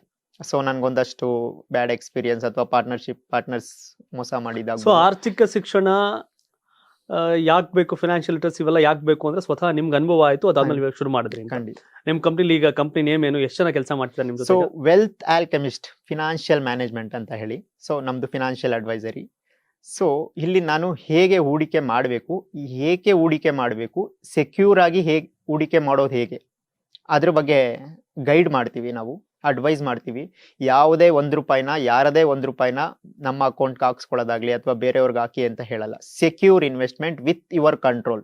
ನಿಮ್ಮ ಕಂಟ್ರೋಲ್ ಅಲ್ಲಿ ಯಾವುದೇ ಭಯ ಇಲ್ದಲೆ ಹೇಗೆ ಹೂಡಿಕೆ ಮಾಡಬೇಕು, ನಿಮ್ಮ ಪ್ರತಿ ₹1 ಇನ್ನೊಂದು ದುಡಿಯೋದು ಹೇಗೆ ಅಂತ ಹೇಳ್ಕೊಡ್ತೀವಿ. ಅದಕ್ಕೊಂದಷ್ಟು ಟೈಮ್ ಬೇಕು. ಬಟ್ ನೀವೊಂದು ತುಂಬಾ ಚೆನ್ನಾಗಿಲ್ಲ, ನಿಮ್ಮಲ್ಲಿ ಕೇಳಿದ್ರೆ ನೀವಾಗಲೇ 20ನೇ ವಯಸ್ಸಿಗೆ 4.5 ಲಕ್ಷ ಸೇವ್ ಮಾಡಿದ್ರಿ. ಬಟ್ ನನ್ಗೆ ಯಾರೋ ಒಬ್ರು ಹೂಡಿಕೆ ಮಾಡೋದು ಹೇಗೆ ಅನ್ನೋದು ಹೇಳ್ಕೊಟ್ಟಿದ್ರೆ ನನ್ನ ಹಣ ಡಬಲ್ ಆಗಿರೋದು ಅಂತ. ಸೊ ಹಾಗಾಗಿ ನಾನು ಹೇಮಂತ್ ಕುಮಾರ್ ಅವ್ರು ನೇರವಾಗಿ ಕೇಳ್ತೀನಿ, ಸೇವಿಂಗ್ಸ್ ಮತ್ತು ಹೂಡಿಕೆ ನಡುವಿನ ವ್ಯತ್ಯಾಸ. ತುಂಬಾ ಒಳ್ಳೆ ಪಾಯಿಂಟ್. ಅಂದ್ರೆ ನನ್ನ ತಂದೆ ತಾಯಿ ಅಥವಾ ನಮ್ಮೆಲ್ಲರ ತಂದೆ ತಾಯಿ ಹೇಳ್ಕೊಡೋದು ಏನು ಅಂದ್ರೆ ಸೇವಿಂಗ್ ಮಾಡು, ಉಳಿಸು ಅಂತ ಅಷ್ಟೇ. ಸೊ ಇವತ್ತಿನ ಕಾಲಮಟ್ಟಕ್ಕೆ ಹಿಂದೆ ನಡೀತಾ ಇತ್ತದು. ನನ್ನ ತಾತನ ಕಾಲದಲ್ಲಿ, ನನ್ನ ತಂದೆಯ ಕಾಲದಲ್ಲಿ ಸೇವ್ ಮಾಡಿದ್ರೆ ಸಾಕಾಗ್ತಿತ್ತು. ಗಳಿಕೆ, ಉಳಿಕೆ, ಹೂಡಿಕೆ. ಸೊ ಗಳಿಸಿದನ್ನ ಉಳಿಸ್ಕೊಂಡು ಹೋಗಿದ್ದಿದ್ರೆ ಸಾಕಾಗ್ತಿತ್ತು, ತುಂಬಾ ಚೆನ್ನಾಗಿ ಜೀವನ ನಡೆಸ್ಬೋದಿತ್ತು. ಬಟ್ ಇವತ್ತು ಹಾಗಲ್ಲ. ಇವತ್ತು ಸೇವ್ ಮಾಡೋದು ದಡ್ಡತನ. ಸೇವ್ ಮಾಡಿದ್ದನ್ನ ಹೂಡಿಕೆ ಮಾಡಿದ್ರೆ ಮಾತ್ರ ಇವತ್ತಿನ ಕಾಲಮಟ್ಟದಲ್ಲಿ ಬದುಕೋಕ್ಕಾಗೋದು. ಯಾಕೆ ಅಂತ ಹೇಳ್ತೀನಿ. ಇದಕ್ಕೆ ಇನ್ಫ್ಲೇಷನ್ ಅಂತ ಕರಿತೀವಿ, ಹಣದುಬ್ಬರ. ಇದು ಸ್ವಲ್ಪ ಸಾಮಾನ್ಯ ಜನರಿಗೆ ಕಾಂಪ್ಲಿಕೇಟೆಡ್ ಅನ್ಸ್ಬೋದು, ಬಟ್ ಇದ್ರ ಬಗ್ಗೆ ತಿಳ್ಕೊಂಡಿರ್ಲೇಬೇಕು, ಅಥವಾ ನಿಮ್ಮ ಪ್ರತಿಯೊಬ್ಬ ಮಗುಗೂ ತಿಳಿಸ್ಕೊಡುವ ವಿಷಯ ಆಗಿದೆ ಇದು. ಅಂದ್ರೆ ಹಣದುಬ್ಬರ. ಇವತ್ತಿನ ನನ್ನ ₹100 ಮುಂದಿನ ವರ್ಷ ಹಾಗೆ ಇಟ್ಕೊಂಡ್ರೆ, ಅಂದ್ರೆ ಉಳಿಸಿ ಸೇವಿಂಗ್ ಅಕೌಂಟ್ ಅಲ್ಲಿ ಇಟ್ಟಿದ್ರೆ ₹100 ಆಗಿ ಉಳಿದಿರಲ್ಲ. ನನಗೆ ₹100 ಅಂತ ಕಾಣಿಸ್ತಾ ಇರುತ್ತೆ, ಬಟ್ ಇನ್ಫ್ಲೇಷನ್ ನನ್ನ ಇಂಡಿಯಾದಲ್ಲಿ 7.2 7.5 ವರ್ಗೂ ಇದೆ. ಅಂದ್ರೆ ಪ್ರತಿ ವರ್ಷ 7.5% ಅಥವಾ 8% ಇನ್ಫ್ಲೇಷನ್ ಆಗ್ತಾ ಇದೆ. ಅಂದ್ರೆ ಈ ವರ್ಷ ನಾನು 1 kg ಅಕ್ಕಿಗೆ ₹50 ಕೊಟ್ಟು ತಂದಿದ್ದೀನಿ ಅಂದ್ರೆ ಮುಂದಿನ ವರ್ಷ ₹50 ತಗೊಳಕ್ಕಾಗಲ್ಲ. ಒಂದು ಗಾಡಿ ಬುಕ್ ಮಾಡಿ ಕ್ಯಾನ್ಸಲ್ ಮಾಡಿ ಈ ವರ್ಷ ತಗೊಂಡಿಲ್ಲ ಅಂದ್ರೆ ಅದೇ ಪ್ರೈಸ್ಗೆ ನಾನು ಮುಂದಿನ ವರ್ಷ ತಗೊಳಕ್ಕಾಗಲ್ಲ. ಇದನ್ನೇ ಇನ್ಫ್ಲೇಷನ್ ಅಂದ್ರೆ. ನನ್ನ ಸುತ್ತಮುತ್ತ ತುಂಬಾ ಸಿಂಪಲ್ ಆಗಿ ಹೇಳ್ಬೇಕು ಅಂತಂದ್ರೆ, ಇವತ್ತು ನಿನಗೆ ₹50 ಒಂದು ಪ್ಲೇಟ್ ಊಟ ಸಿಗ್ತಿರತ್ತೆ, ಮುಂದಿನ ವರ್ಷಕ್ಕೆ ನಿನಗೆ ₹50 ಒಂದು ಪ್ಲೇಟ್ ಸಿಗಲ್ಲ, ಹಾಫ್ ಪ್ಲೇಟ್ ಸಿಗುತ್ತೆ. ಖಂಡಿತ. ಅಂದ್ರೆ ಒಂದು ಸಿಗೋ ಜಾಗಕ್ಕೆ ಅರ್ಧ ಸಿಗುತ್ತೆ. ಆಗ ನಿನ್ನ ₹100 ಕೈಲಿರ್ಬೋದು, ಆದ್ರೆ ₹100 ಮೌಲ್ಯ ಕಳ್ಕೊಂಡಿರುತ್ತೆ ಹಣ. ಈಗ ಉದಾಹರಣೆಗೆ ಎಕರೆ ನಿನ್ಗೆ ಬರೀ ₹10 ಲಕ್ಷ ಸಿಗ್ತದೆ, ಈಗ ಎಕರೆ 20 ಲಕ್ಷ ಅಂದಾಗ ನಿನ್ನ ಹತ್ರ 10 ಲಕ್ಷ ಇರುತ್ತೆ. 1 ಎಕರೆ ಬರ್ತಿದ್ ಇವತ್ತು ತಗೊಂಡಿದ್ರೆ, ನಿನ್ನ ಹತ್ರ ಹೂಡಿಕೆ ಮಾಡ್ಲಿಲ್ಲ, ನಿನ್ನ ಹತ್ರ 10 ಲಕ್ಷ ಹಂಗೆ ಇಟ್ಕೊಂಡಿದ್ದೆ. 2ನೇ ವರ್ಷಕ್ಕೆ ಆಗ ನಿನಗೆ 10 ಲಕ್ಷಕ್ಕೆ 1 ಎಕರೆ ಬರಲ್ಲ, ಯಾಕಂದ್ರೆ 1 ಎಕರೆ 20 ಲಕ್ಷ ಆಗಿರುತ್ತೆ, ಆಗ ನಿಂಗೆ ಅರ್ಧ ಎಕರೆ ಬರುತ್ತೆ ಅಂತ. ಸೊ ಹಾಗಾಗಿ ಸೇವಿಂಗ್ಸ್ ಇಟ್ರೆ ಪ್ರಯೋಜನ ಇಲ್ಲ. ಆ ಸುಮ್ನೆ ಸೇವಿಂಗ್ಸ್ ಇಟ್ರು ಕೂಡ ಅದು ಮೈನಸ್ ಆಗ್ತಾ ಇದೆ. ಸೊ ಇದಕ್ಕೆಲ್ಲ ಒಂದು ಎಕ್ಸಾಂಪಲ್ ನಮ್ಮೆಲ್ಲರ ಮನೇಲಿ ನಮ್ಮ ಅಜ್ಜಿ ತಾತಂದಿರಿದ್ರೆ ಹೇಳಿರ್ತಾರೆ. ನಾನು ₹1 ಇದ್ದಾಗ, ಅಂದ್ರೆ ನನ್ನ ₹1 ಸಂತೆಗೆ ತಗೊಂಡೋದ್ರೆ ನಾನು ಮನೆ ತುಂಬಾ ಸಾಮಾನ್ ತರ್ತಿದ್ದೆ. ಎಲ್ರು ಮೋಸ್ಟ್ ಆಫ್ ದಮ್ ಮನೇಲಿ ಹೇಳಿರ್ತಾರೆ. ಆ ₹1 ಇವತ್ತು ಏನ್ ಬರುತ್ತೆ ಅನ್ನೋದು ನಿಮ್ಗೆ ಗೊತ್ತಾಗಿದೆ. ₹1 ಜೀವನ ಸಿಗ್ನಲ್ ಅಲ್ಲಿ ಸಿಗೋ ಭಿಕ್ಷುಕರು ಇಸ್ಕೊಳ್ಳಲ್ಲ. ₹1 ಹಾಕಿದ್ರೆ ಮುಖ ನೋಡ್ತಾರೆ. ಅಂದ್ರೆ ನಮ್ಗೆ ಅವಮಾನ ಆಗುತ್ತೆ, ಅಥವಾ ನಮ್ ತಲೆಲೇ ಬಂದಿದೆ ಇದನ್ನ ಹಾಕ್ಬಾರ್ದು. ಅಥವಾ ಟಿಪ್ಸ್ ಕೊಡೋ ವಿಷಯದಲ್ಲಿ ನೀವೆಲ್ಲ ಅಬ್ಸರ್ವ್ ಮಾಡಿರ್ಬೋದು. ಮುಂಚೆ ಎಲ್ಲ ಚೇಂಜ್ ಬಿಟ್ಟು ಹೋಗ್ತಿದ್ರು, ಇವತ್ತು ಚೇಂಜ್ ಅಲ್ಲ, ಮಿನಿಮಮ್ ₹50 ಬಂದಿದೆ. ₹50 ಕೊಟ್ರೆ ಆ ವ್ಯಕ್ತಿ ತಗೊಂಡೋನು ಸ್ಟ್ಯಾಂಡರ್ಡ್ ಆಗಿ ನೋಡ್ತಾನೆ, ಕೊಟ್ಟೋನ್ಗೂ ಬೆಲೆ ಇರುತ್ತೆ. ಸೊ ಇದು ಹಣದ ಮೌಲ್ಯ ಯಾವಾಗ ಅಂದ್ರೆ ನಾವು ಹೂಡಿಕೆ ಮಾಡಿದಾಗ ಮಾತ್ರ ಹಣಕ್ಕೆ ಮೌಲ್ಯ. ಹಾಗೆ ಇಟ್ಕೊಂಡ್ರೆ, ಗೋಲ್ಕುದಲ್ಲಿ ಇಟ್ರೆ ಅಥವಾ ಬ್ಯಾಂಕ್ ಅಲ್ಲಿ ಇಟ್ರೆ, ಅಂದ್ರೆ ಹಣವನ್ನ ತುಂಬಾ ಚೆನ್ನಾಗಿ ಹೇಮಂತ್ ಅವ್ರು ಹೇಳ್ತಾರೆ, ಬಹಳ ಅರ್ಥ ಆಗ್ತಿರುತ್ತೆ. ಹಣವನ್ನ ಹಾಗೆ ಇಟ್ಟರೆ ಅದು ಸೇಫ್ ಆಗಿರುತ್ತೆ ಅನ್ಕೋಬೇಡಿ, ಅದರ ಮೌಲ್ಯ ಕುಸಿತಾ ಬರುತ್ತೆ. ಮಾತ್ರ 1 ಲಕ್ಷ ಇರ್ಬೋದು, ಇವತ್ತು 1 ಲಕ್ಷ ಸಿಗುವಂತ 1 ಎಕರೆ ಜಮೀನು ನಾಳೆಗೆ ಅದು 2 ಲಕ್ಷ ಆಗಿರುತ್ತೆ, ಆಗ 1 ಲಕ್ಷದ ಮೌಲ್ಯ ಕುಸಿತು ಅಂತ. ಉದಾಹರಣೆಗೆ 1 kg ಹುರುಳಿಕಾಳು ನಿಮ್ಮ ಹತ್ರ ಇದ್ರೆ ಮುಂದಿನ ವರ್ಷಕ್ಕೂ ಹುರುಳಿಕಾಳು ಹಂಗೆ ಇರುತ್ತೆ. ಆದ್ರೆ ಹುರುಳಿಕಾಳನ್ನ ಮಳೆ ಬಂದಾಗ ಬಿತ್ತನೆ ಮಾಡಿದ್ರೆ 1 kg ಹುರುಳಿಕಾಳು 100 kg ಹುರುಳಿಕಾಳು ಆಗುತ್ತೆ. ಅದು ಇನ್ವೆಸ್ಟ್ಮೆಂಟ್. ನಿಮ್ ಮನೇಲಿರೋ 1 kg ಬಿತ್ತನೆ ಹುರುಳಿಕಾಳನ್ನ ತಗೊಂಡೋಗಿ ಹೊಲಕ್ಕೆ ಹಾಕಿದ್ರೆ 100 kg ಹುರುಳಿಕಾಳು ಆಗುತ್ತಲ್ಲ, ಅದು ಇನ್ವೆಸ್ಟ್ಮೆಂಟ್. ಹಾಗೆ ಇಟ್ಟರೆ ಅದು ಸೇವಿಂಗ್ಸ್. ಕರೆಕ್ಟ್. ಸೇವಿಂಗ್ಸ್ ಮುಂದಿನ ವರ್ಷಕ್ಕೂ ನಿಮ್ಮ ಮನೇಲಿ 1 kg ಹಂಗೆ ಇರುತ್ತೆ, ಹುಳ ಗಿಳ ಬಿದ್ದಿರುತ್ತೆ ಅಷ್ಟೇ. ಆದ್ರೆ ಅದನ್ನ ಹೊಲದಲ್ಲಿ ಬಿತ್ತನೆ ಮಾಡಿದ್ರೆ ಅದು 100 ಕೆಜಿ ಆಗುತ್ತೆ. ಆಗುತ್ತೆ. ಆ 1 ಕೆಜಿ 100 ದುಪ್ಪಟ್ಟಾಗುತ್ತೆ. ಕೆಜಿ ಮಾಡೋದು ಇನ್ವೆಸ್ಟ್ಮೆಂಟ್. ಇನ್ವೆಸ್ಟ್ಮೆಂಟ್ ಮಳೆ ಬರದೆ ಹಾಳಾದ್ರೆ ಅದು ರಾಂಗ್ ಇನ್ವೆಸ್ಟ್ಮೆಂಟ್ Wrong ಅಥವಾ ರಾಂಗ್ investment. ಟೈಮ್ ಆಗುತ್ತೆ. Wrong time, time is wrong Wrong location. Right investment right time right place ಅಂತ ಏನ್ ಮಾತಾಡದ್ನಲ್ಲ, ಇದಕ್ಕೊಂದು ಎಕ್ಸಾಂಪಲ್ ಕೊಡ್ಬೇಕು. ನಮ್ಮನೇದೇ ತುಂಬಾ ಚೆನ್ನಾಗಿದೆ, ಹ್ಮ್. ಅಥವಾ ನನಗ್ ಮೋಟಿವೇಟ್ ಕೂಡ ಮಾಡುತ್ತೆ ಯಾವಾಗ್ಲೂ ಪ್ರತಿದಿನ. ಹ್ಮ್ ನನ್ ತಂದೆ 1990ರಲ್ಲಿ, ಅಂದ್ರೆ ನಾನು ಆಗ್ಲೇ ಹೇಳ್ದೆ ಹಾಗಂತ ನಾವೇನ್ ಬಡವರಲ್ಲ ಅಂತ. ಯಾವ ವಿಷಯಕ್ಕೆ ಹೇಳ್ದೆ ಅಂದ್ರೆ 1990, ಇವತ್ತಿಗೆ 34 ವರ್ಷದ ಹಿಂದೆ ಹ್ಮ್ ಅರ್ಶಿನ್ ಕುಂಟೆಲಿ ಒಂದು ಸೊಸೈಟಿ ಸೈಟ್ ಅಂತ ಹೇಳಿ 95,000 ಕೊಟ್ಟು ತಗೊಳ್ತಾರೆ. ಐ ಥಿಂಕ್ ರಿಜಿಸ್ಟ್ರೇಷನ್ ಎಲ್ಲ ಸೇರಿ 1 ಲಕ್ಷ ಆಗಿರ್ಬೋದು. ಯಾವಾಗ? 1990. ಓಕೆ. ಸೊ ನಾನ್ ರೇಕ್ಸಕ್ ಯಾವಾಗ್ಲೂ ನನ್ನ ತಂದೆಗೆ ಹೇಳ್ತಾ ಇರ್ತೀನಿ, ಇನ್ಫೋಸಿಸ್ ನಾರಾಯಣ ಮೂರ್ತಿ 92, 93ರಲ್ಲಿ ನಿನಗಿಂತ 3 ವರ್ಷ 2 ವರ್ಷ ಲೇಟ್ ಆಗಿ 10,000 ಇಟ್ಕೊಂಡು ಇವತ್ತು 10,000 ಕೋಟಿ ಕಂಪ್ನಿ ಕಟ್ಟಿದ್ರು. ಸೊ ನಮ್ಮ ನಡುವೆನೆ ಇಂತ ತುಂಬಾ ಎಕ್ಸಾಂಪಲ್ಸ್ ಇರುತ್ತೆ. ನಿಮ್ ತಂದೆ 1 ಲಕ್ಷ ಕೊಟ್ಟು ಒಂದು ಸೈಟ್ ತಗೊಂಡ್ರು. ಸೊ ಇವತ್ತು ಅದರ ಬೆಲೆ 70 ರಿಂದ 80 ಲಕ್ಷ. 80 ಲಕ್ಷ. ಸೊ ನನ್ಗೆ ಅನ್ಸುತ್ತೆ, ಅಥವಾ ಹೇಳೋರು ಹೇಳ್ಬೋದು, ಅಷ್ಟಾದ್ರೂ ಇದೆಯಲ್ಲಪ್ಪ ಅಂತ. ಅಂದ್ರೆ ನಾನು ಇಲ್ಲಿ ಎಕ್ಸಾಂಪಲ್ ಹೇಳ್ತಾ ಇದ್ದೀನಿ, ನನಗೆ ಖುಷಿ ಇದೆ. ಅವ್ರು ಆದ್ರೆ ಅದನ್ನ ಮಾಡಿರೋದು ಹೂಡಿಕೆ ಮಾಡೋ ವಿಧಾನ, ಜಾಗ ಎಲ್ಲಿ ಹೂಡಿಕೆ ಮಾಡ್ಬೇಕು. ಮಾಡಬೇಕು, ಯಾವ ರೂಪದಲ್ಲಿ ಹೂಡಿಕೆ ಹಾ. ಮಾಡಬೇಕು. ನೋಡಿ, ಅವತ್ತಿಗೆ ನಮ್ಮ ಹತ್ರ ನಾವು ಅನುಕೂಲವಂತರಾಗಿದ್ವಿ. ಅಂದ್ರೆ 1 ಲಕ್ಷ ದುಡಿಯೋಷ್ಟು, ವ್ಯವಸಾಯದಲ್ಲಿ ದುಡಿಯೋಷ್ಟು ಆಸ್ತಿ ಇತ್ತು ಅಂದ್ರೆ ಅದನ್ನ ಹೇಗೆಲ್ಲ ಯುಟಿಲೈಸ್ ಮಾಡ್ಬೋದಿತ್ತು. ಸೊ ಅದೇ ವ್ಯಕ್ತಿ 10,000 ಇಟ್ಕೊಂಡು ಹೇಗೆ ಒಂದು ಕಂಪ್ನಿ ಕಟ್ಟೋದು ಅಂದ್ರೆ ಇದೊಂದು ಎಕ್ಸಾಂಪಲ್. ಅಂದ್ರೆ ಇದು ಈ ರೀತಿ ವಿಷಯಗಳು, ಈ ರೀತಿ ಎಕ್ಸಾಂಪಲ್ ಪ್ರತಿಯೊಂದು ಮನೇಲೂ ಇರುತ್ತೆ. ನಮ್ ತಂದೆ ನಮ್ ತಾತನ ಹತ್ರ ಅಷ್ಟು ಆಸ್ತಿ ಇತ್ತು, ನಮ್ ತಾತ ಪಟೇಲ್ ಹೇಮಂತ್, ಅಗ್ರಿ, ನಿಮ್ ಮಾತನ್ನ ಒಪ್ತೀನಿ. 100 ಜನ ಒಂದೊಂದ್ ಎಕರೆ ಜಮೀನ್ ತಗೊಂಡಿದ್ರು, ಅಲ್ಲಿ 1 ಲಕ್ಷ ಕೊಟ್ಬಿಟ್ಟು ಒಂದೊಂದು ಸೈಟ್ ತಗೊಂಡಿದ್ರು. ಯಾರ್ದು ಏನೋ ಒಂದು ಡಾಕ್ಯುಮೆಂಟ್ ವ್ಯತ್ಯಾಸ ಇದ್ರೆ ಮಾತ್ರ ಅದೆಲ್ಲ ಒಂದ್ fail, in 100% pass. But business 100 ಜನ ಬಂಡವಾಳ ಹಾಕಿದ್ರೆ ಪಾಸ್ ಆಗೋದು 10 ಜನ ಅಲ್ಲ ಹೇಮಂತ್? ಅದೇ ಆ ನಾಲೆಡ್ಜ್ ಬೇಕು, ಯಾವ ಬಿಸ್ನೆಸ್ ಮಾಡ್ಬೇಕು.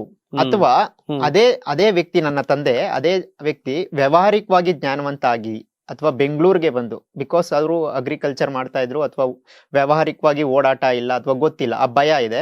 ಸೊ ಹಾಗಾಗಿ ಸೊಸೈಟಿ ಸೆಕ್ಯೂರಿಟಿ ಇರುತ್ತೆ ಅಂತ ತುಂಬಾ ದೂರದಲ್ಲಿ ತಗೊಂಡ್ರು. ನಿಮ್ಗೆ ಗೊತ್ತಿದೆ, 33 ವರ್ಷದಿಂದ ಮಲ್ಲೇಶ್ವರಂ ಅಲ್ಲೂ ತಗೋಬೋದಿತ್ತು, ಅಥವಾ ಇನ್ಯಾವುದೋ ಏರಿಯಾಗಳಲ್ಲಿ 10 ಸೈಟ್ ತಗೋಬೋದಿತ್ತು ಆ ಪ್ರೈಸ್ಗೆ.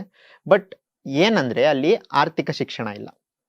ಸೊ ನಾನು ಹಾರ್ಡ್ ವರ್ಕ್ ಮಾಡಬೇಕು, ದುಡಿಮೆ ಮಾಡಬೇಕು, ಉಳಿಸ್ಬೇಕು, ಎಲ್ಲವೂ ಗೊತ್ತಿದೆ, ಒಳ್ಳೆತನ ಇದೆ, ವ್ಯವಸಾಯ ಮಾಡ್ತಾ ಇದ್ದಾರೆ. ಬಟ್ ಇರಬೇಕಾಗಿರೋದೇನು? ಬುದ್ಧಿವಂತಿಕೆ ಆರ್ಥಿಕತೆಯಲ್ಲಿ. ಶಿಕ್ಷಣ ನಮ್ಗೆ ಕೊಡ್ತಾ ಬಂದಿಲ್ಲ ಯಾವ್ದ್ರಲ್ಲಿ ಅಂದ್ರೆ ವ್ಯಾವಹಾರಿಕ ಜ್ಞಾನನ. ಸೊ ಹಾರ್ಡ್ ವರ್ಕ್ ಮಾಡಿ ಅಂತ ಹೇಳಿದ್ದಾರೆ, ಸ್ಮಾರ್ಟ್ ಆಗಿ ವರ್ಕ್ ಮಾಡಿ ಅಂತ ಯಾರು ಹೇಳ್ಕೊಡಲ್ಲ. ಸೊ ಸ್ಕಿಲ್ಗೂ ಟ್ಯಾಲೆಂಟ್ಗೂ ತುಂಬಾ ಡಿಫ್ರೆನ್ಸ್ ಇದೆ. ಸ್ಕಿಲ್ ಇರೋನು ಕೆಲಸ ಮಾಡ್ತಾನೆ, ಟ್ಯಾಲೆಂಟ್ ಇರೋನು ಸ್ಕಿಲ್ ಇರೋನ ಕರ್ಕೊಬಂದು ಕೆಲಸ ಮಾಡಿಸ್ತಾನೆ. ಸೊ ಆ ಟ್ಯಾಲೆಂಟ್ ಬೇಕು ಅಂದ್ರೆ right investment, right time, right place. Energy important ಅಲ್ಲ, talent important. Skilled important. Skilled ಇಲ್ಲ ಅಂದ್ರೆ ಕಿಲ್ಡ್ ಅಂತ ಅವರೆಲ್ಲ. ಎಸ್, ಹಣ ಡಬಲ್ ಆಗೋ ಮಾರ್ಗಗಳು ಯಾವ್ದು ಅಂತ ಹೇಮಂತ್? ಎಲ್ರು ಬಹಳ ಪ್ರಶ್ನೆ. ನನ್ ದುಡ್ಡು ಓಕೆ ಹೇಮಂತ್, ತುಂಬಾ ಚೆನ್ನಾಗಿ ಹೇಳ್ತಾ ಇದ್ದೀರಾ. ಓಕೆ, ಹಾಗಾದ್ರೆ ಹಣ ಡಬಲ್ ಮಾಡೋದು, ಸೊ ಒಂದು ಎಕ್ಸಾಂಪಲ್ ಸೀರೀಸ್ ಕೊಡೋದಾದ್ರೆ? ಸೊ ಇಲ್ಲಿ ಡಬಲ್ ಅನ್ನೋದು ರಾಂಗ್ ವರ್ಡ್ ಆಗ್ಬೋದು. ಬೆಳೆಸೋಣ, ಹಣನ ಬೆಳೆಸೋಣ ಅಂದ್ರೆ ಅದಕ್ಕೂ ಮುಂಚೆ ಒಂದು ಫಾರ್ಮುಲಾ ಇದೆ, ಪೇಷನ್ಸ್, ತಾಳ್ಮೆ.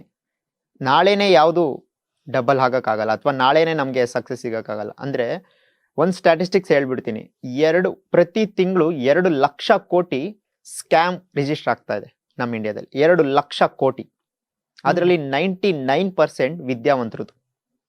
ಸೊ ರಿಜಿಸ್ಟರ್ಡ್ ಆಗ್ತಾ ಇರೋದು, ಅನ್ರಿಜಿಸ್ಟರ್ಡ್ 5,000 10,000 ಎಲ್ಲ ಮೋಸ ಆದ್ರೆ ನಮ್ಗೆ, ನಾವು ಪೊಲೀಸ್ ಸ್ಟೇಷನ್ಗೆ ಹೋಗಲ್ಲ, ನಮ್ಗೆ ಗೊತ್ತು, ಅಷ್ಟೆಲ್ಲ ಯಾಕೆ ಓಡಾಡ್ತೀಯ ಬಿಡು ಮರೆಯ ಅಂತಾರೆ. ಸೊ ನನ್ಗೊಂದು 50,000ನೋ ಲಕ್ಷನೋ ನನಗೆ ಬರ್ಡನ್ ಆಗ್ತಾ ಇದೆ, ನನಗೆ ತುಂಬಾ ಇಂಪಾರ್ಟೆಂಟ್ ಅಂದಾಗ್ಲೇ ನಾನು ಅದಕ್ಕೆ ಹೋಗೋದು. ಅಂದ್ರೆ ಇಲ್ಲಿ ಯಾಕೆ ಆ ಎಕ್ಸಾಂಪಲ್ ತಗೊಂಡೆ ಅಂದ್ರೆ, ಡಬಲ್ ಮಾಡೋ ಸ್ಕೀಮ್ಗಳು, ಅಥವಾ ನಾಳೆನೇ ಏನೋ ಆಗ್ಬೇಕು, ಮುಂದಿನ ತಿಂಗಳು ಇಂಟ್ರೆಸ್ಟ್ ಬರಬೇಕು. ಸೊ ನಮ್ಮ ದೇಶದಲ್ಲಿ ಬಡ್ಡಿಗೆ ಸಾಲ ಕೊಡ್ತಾರಲ್ಲ, ರಿಕವರಿ ರೇಷಿಯೋ 96% ವಾಪಸ್ ಬರಲ್ಲ. ಬಡ್ಡಿನೂ ವಾಪಸ್ ಬರಲ್ಲ, ಅಸ್ಲೂ ವಾಪಸ್ ಬರಲ್ಲ. ಯಾರೋ ಬಲವಂತವಾಗಿ ಅಥವಾ ಸ್ಟ್ರಾಂಗ್ ಇರೋ ವ್ಯಕ್ತಿ 4 ಜನದ್ದು ಮಾತ್ರ ದುಡ್ಡು ವಾಪಸ್ ಬರುತ್ತೆ. ಸೊ ಅದನ್ನ ಅರ್ಥ ಮಾಡ್ಕೋಬೇಕು ನಾವು. ನಾಳೆ ಅಥವಾ ಮುಂದಿನ ತಿಂಗಳೊಳಗಡೆ ಏನು ಆಗಲ್ಲ, ಅದಕ್ಕೆ ಆದ ಒಂದಷ್ಟು ಟೈಮ್ ಕೊಡ್ಬೇಕು, ಅದಕ್ಕೆ ಆದ ಒಂದಷ್ಟು ಇನ್ವೆಸ್ಟ್ಮೆಂಟ್ಸ್ ಅಲ್ಲಿ. ಸೊ ನಾನು ಹಾಕಿರೋ ಇನ್ವೆಸ್ಟ್ಮೆಂಟ್, ನಾನು ಹಾಕಿರೋ ದುಡ್ದಿರೋ 1 ರೂಪಾಯಿನೂ ಸೇಫ್ ಆಗಿ ಅದು ದುಡಿಬೇಕು. ಸೊ ರಿಸ್ಕ್ ಇಂದ ದುಡಿಬಾರ್ದು ಅಂದಾಗ ಒಂದು ಕೆಲವಷ್ಟು ಮಾರ್ಗಗಳಿದಾವೆ. ಈ ಹಿಂದೆ ಎಲ್ಲ ಒಂದಷ್ಟು ಸಾಂಪ್ರದಾಯಿಕ ಇನ್ವೆಸ್ಟ್ಮೆಂಟ್, ಟ್ರೆಡಿಷನಲ್ ಇನ್ವೆಸ್ಟ್ಮೆಂಟ್ಸ್ ಪ್ಲಾನ್ಗಳು ಇದಾವೆ. ನಮ್ಗೆ ಈಗ್ಲೂ ಎಲ್ಲಾದ್ರೂ ದುಡ್ಡನ್ನ ಸೆಕ್ಯೂರ್ ಆಗಿ ಇನ್ವೆಸ್ಟ್ ಮಾಡ್ಬೇಕು ಅಂದ್ರೆ FD ತಲೆಗೆ ಬರುತ್ತೆ, ಪೋಸ್ಟ್ ಆಫೀಸ್ ಸ್ಕೀಮ್ಗಳು ತಲೆಗೆ ಬರುತ್ತೆ, ಅಥವಾ ಚೀಟಿ ಹಾಕೊಳ್ತಾರೆ ಎಷ್ಟೋ ಜನರು ಮನೆ. ಸೊ ಅದೆಲ್ಲ ಒಂದ್ ಕಾಲ ಇತ್ತು. ಅದನ್ನ ಮಾಡಿದ್ರೆ ಅದರಿಂದ ಬರೋ ಇನ್ಕಮ್ ಅಲ್ಲಿ ಒಂದಷ್ಟು ಜೀವನ ನಡೆಸ್ಬೋದಿತ್ತು. ಈಗ FD ರಿಟರ್ನ್ ರೇಷಿಯೋ ನಿಮ್ಗೆ ಗೊತ್ತಿದೆ, 7% ಇದೆ ಅಥವಾ 6.5% ಇದೆ. ನನ್ನ ಇನ್ಫ್ಲೇಷನ್ಗೆ ಮ್ಯಾಚ್ ಆಗ್ತಾ ಇಲ್ಲ, ಅದು ಇನ್ಫ್ಲೇಷನ್ಗೆ ಮ್ಯಾಚ್ ಆಗ್ತಾ ಇಲ್ಲ. ಸೊ ಈಗ ನಾವು ಹೇಗೆ ರಿಟರ್ನ್ ಕೊಡುವಂತ ಜಾಗಗಳನ್ನ ನೋಡ್ಬೇಕು ಅಂದಾಗ mutual funds, of course market risk ಇದೆ, ಅಲ್ಲಿ ಮೆನ್ಷನ್ ಮಾಡೇ ಮಾಡ್ತಾರೆ. ರಿಸ್ಕ್ ತಗೊಳ್ಳೇಬೇಕಾಗಿದೆ. ಇವತ್ತು ನಾನು ರಿಸ್ಕ್ ತಗೊಂಡ್ರೇನೆ ನಾಳೆ ಏನಾದ್ರೂ ಮಾಡೋಕ್ಕಾಗೋದು ಅಥವಾ 4 ಜನರು ಮುಂದೆ ಜೀವನ ಕಟ್ಕೊಳಕ್ಕಾಗೋದು. ಸೊ ಮಾರ್ಕೆಟ್ ಇದೆ, ಸ್ಟಾಕ್ ಮಾರ್ಕೆಟ್. ಹಾಗಂತ ಸ್ಟಾಕ್ ಮಾರ್ಕೆಟ್ ನಾನು ಟ್ರೇಡಿಂಗ್ ಬಗ್ಗೆ ಮಾತಾಡ್ತಾ ಇಲ್ಲ, ಇನ್ವೆಸ್ಟ್ಮೆಂಟ್, ಹೂಡಿಕೆ. ಸೊ ಹೂಡಿಕೆ ಮಾಡೋದ್ರಿಂದ ನಾವು ರಿಸ್ಕ್ನ ತಗೊಳ್ತಾ ಇದ್ದೀವಿ, ಬಟ್ ಆ ಗ್ರೋತನ್ನು ಕಾಣ್ಬೋದು. ಸೊ ಲಾಂಗ್ ಟರ್ಮ್, ಯಾವಾಗಲೂ ಈ ವರ್ಡ್ನ ನೆನ್ಪಿಟ್ಕೊಳ್ಳಿ, ಲಾಂಗ್ ಟರ್ಮ್ ಅಲ್ಲಿ ಮನಿ ಯಾವಾಗಲೂ ಗ್ರೋತ್ ಆಗೇ ಆಗುತ್ತೆ. ಸೊ ಲಾಂಗ್ ಟರ್ಮ್ ಅಂದ ತಕ್ಷಣ ಈ ಟ್ಯಾಕ್ಸ್ ವರ್ಡಿಂಗ್ ಅಲ್ಲಿ ಮಾತಾಡಬೇಕು ಅಂದ್ರೆ 1 year ಎಬೋ ಅಲ್ಲ. ಸೊ ನಿಜವಾದ ಲಾಂಗ್ ಟರ್ಮ್ ಅಂದ್ರೆ 6 to 7 years. 7 years ಎಬೋ ನಾನು ಯಾವ್ದಾದ್ರು ಒಂದು ಪ್ಲೇಸ್ ಅಲ್ಲಿ ಹೂಡಿಕೆ ಮಾಡಿದಾಗ ನನ್ನ ಮನಿ ಡಬಲ್ ಆಗೋ ಚಾನ್ಸಸ್ ಇದೆ. ಸೊ 100%ಗೆ 100%, ಅಥವಾ ನನ್ನ ₹1 ಆಗುತ್ತೆ. ಸೊ ಅಂತ ಪ್ಲಾಟ್ಫಾರ್ಮ್ಗಳು ಈಗಂತೂ ತುಂಬಾ ಇದಾವೆ. ಸೊ ಅದಕ್ಕೆ ರಿಸ್ಕು ಇರುತ್ತೆ, ರಿಸ್ಕ್ ತಗೋಬೇಕಾಗುತ್ತೆ. ಸೊ ಅದನ್ನ ನಾನು 1 by 1 ಹೇಳ್ತಾ ಹೋಗ್ತೀನಿ. ಎಸ್, ಬಹಳ ಜನಕ್ಕೆ ಕಾಡೋ ಪ್ರಶ್ನೆ, ನಮಗೆ life insurance, term insurance, mutual fund, health Correct. Insurance, ಇವೆಲ್ಲ ಒಂದಷ್ಟು ಇನ್ಶೂರೆನ್ಸ್ ಸೆಗ್ಮೆಂಟ್ ಕೂಡ ಯೋಚನೆ ಮಾಡ್ತಾರೆ. ಇನ್ವೆಸ್ಟ್ಮೆಂಟಾ, ಇನ್ಶೂರೆನ್ಸ್ ಅನ್ನೋದು ಇನ್ವೆಸ್ಟ್ಮೆಂಟಾ Yes. ಅಥವಾ ಸೆಕ್ಯೂರಿಟಿ ಏನು ಅಂತ? ಕೋರ್ಸ್ ಇದು ತುಂಬಾ ವ್ಯಾಲ್ಯೂಬಲ್ ಕ್ವಶನ್ ಕೇಳಿದ್ರಿ ಸರ್. ನಾವು ಯಾಕಂದ್ರೆ ಮೊದಲ ಇನ್ವೆಸ್ಟ್ಮೆಂಟ್ ಹಂಗೆ ನಾವು ಇನ್ಶೂರೆನ್ಸ್ ಕಟ್ತಿದ್ವಿ, LIC Correct. ಕಟ್ತಾ ಇದೀವಿ, ಕರೆಕ್ಟ್. ತಿಂಗಳಿಗೆ ಎಷ್ಟು ಕಟ್ತೀವಿ, ವರ್ಷಕ್ಕೆ ಎಷ್ಟು ಕಟ್ತೀವಿ ಅಂತ ಹೇಳೋರು ಇವತ್ತು ಏನಾದ್ರೂ ಇನ್ವೆಸ್ಟ್ಮೆಂಟ್ ಮಾಡಿದೀರಾ ಅಂತ ನನ್ನ ಕ್ಲೈಂಟ್ಸ್ ಕೇಳಿದ್ರೆ ಹೌದು ಸರ್ LIC ಇದೆ ಅಂತ ಹೇಳ್ತಾರೆ. ಸೊ LIC ನಮ್ಮ ಜನರ ತಲೆ ಅಷ್ಟು ಪರಿಣಾಮ ಬೀರಿದೆ. ಸೊ ನಾನು ಆಗ್ಲೇ ಹೇಳಿದೆ, ಈ ಟ್ರೆಡಿಷನಲ್ ಪ್ಲಾನ್ಸ್ಗಳಲ್ಲಿ ಅದೊಂದು ಆ ವರ್ಗಕ್ಕೆ ಸೇರುತ್ತೆ. ತುಂಬಾ ಕಡಿಮೆ ರಿಟರ್ನ್ಸ್, ಅಥವಾ ಸೆಕ್ಯೂರ್ ಇನ್ವೆಸ್ಟ್ಮೆಂಟ್ ಅಲ್ಲಿ ಬರುತ್ತೆ, ಬಟ್ ತುಂಬಾ ಕಡಿಮೆ ರಿಟರ್ನ್ಸ್ ಬರುತ್ತೆ. ಹಾಗಾಗಿ ಅದನ್ನ ನಾನು ಪ್ರಿಫರ್ ಮಾಡಲ್ಲ. ಬಟ್ ಇನ್ಸೂರೆನ್ಸ್ ಬಗ್ಗೆ ನೀವು ಮಾತಾಡಿದ್ರಿ. ಸೊ ಇನ್ಸೂರೆನ್ಸ್ ಯಾವುದೇ ವ್ಯಕ್ತಿ ತನ್ನ ಇನ್ವೆಸ್ಟ್ಮೆಂಟ್ ಜರ್ನಿನ ಸ್ಟಾರ್ಟ್ ಮಾಡೋಕ್ಕೂ ಮುಂಚೆ ಇನ್ಸೂರೆನ್ಸ್ನ ಹೊಂದಿರಬೇಕು. ಇನ್ಸೂರೆನ್ಸ್ ಅಲ್ಲಿ ಮೇಜರ್ 2 ಇನ್ಸೂರೆನ್ಸ್ ಟೈಪ್ಸ್ ಬರುತ್ತೆ, ಹೆಲ್ತ್ ಮತ್ತೆ ಲೈಫ್, ಆರೋಗ್ಯ ಮತ್ತೆ ಜೀವ. ಈ 2 ತುಂಬಾ ಇಂಪಾರ್ಟೆಂಟ್ ಮನುಷ್ಯಂಗೆ. ಸೊ ಈ 2ಕ್ಕೋಸ್ಕರನೇ ಜೀವನ ಪೂರ್ತಿ ಹೊಡೆದಾಡೋದು. ಅದಕ್ಕೆ ಬ್ರಿಡ್ಜ್ ಆಗಿ ನನ್ನ ಮನಿ ಬರುತ್ತೆ. ಸೊ ಹಾಗಾಗಿ ನಾನು ಈಗ ಇನ್ವೆಸ್ಟ್ಮೆಂಟ್ ಶುರು ಮಾಡ್ತಾ ಇದ್ದೀನಿ ಜರ್ನಿನ ಅಂತ ಅಂದಾಗ, ನನ್ನ ಹೆಲ್ತ್ಗೆ ಏನೇ ಆದ್ರೂ ಒಂದಷ್ಟು ಕಂಪ್ನಿಗಳಿದಾವೆ ಜೀವ ವಿಮೆ ಕೊಡುವಂಥವು. ಸದ್ಯಕ್ಕೆ ಈಗ 24+ ಇನ್ಸೂರೆನ್ಸ್ ಕಂಪ್ನೀಸ್ ಇದಾವೆ.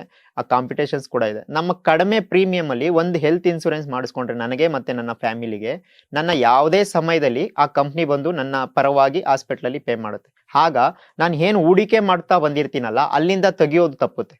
ಸೊ ಇದಕ್ಕೆ ಹೆಡ್ಜಿಂಗ್ ಅಂತ ಕರಿತೀವಿ, ಅಂದ್ರೆ ಸೆಕ್ಯೂರಿಟಿ.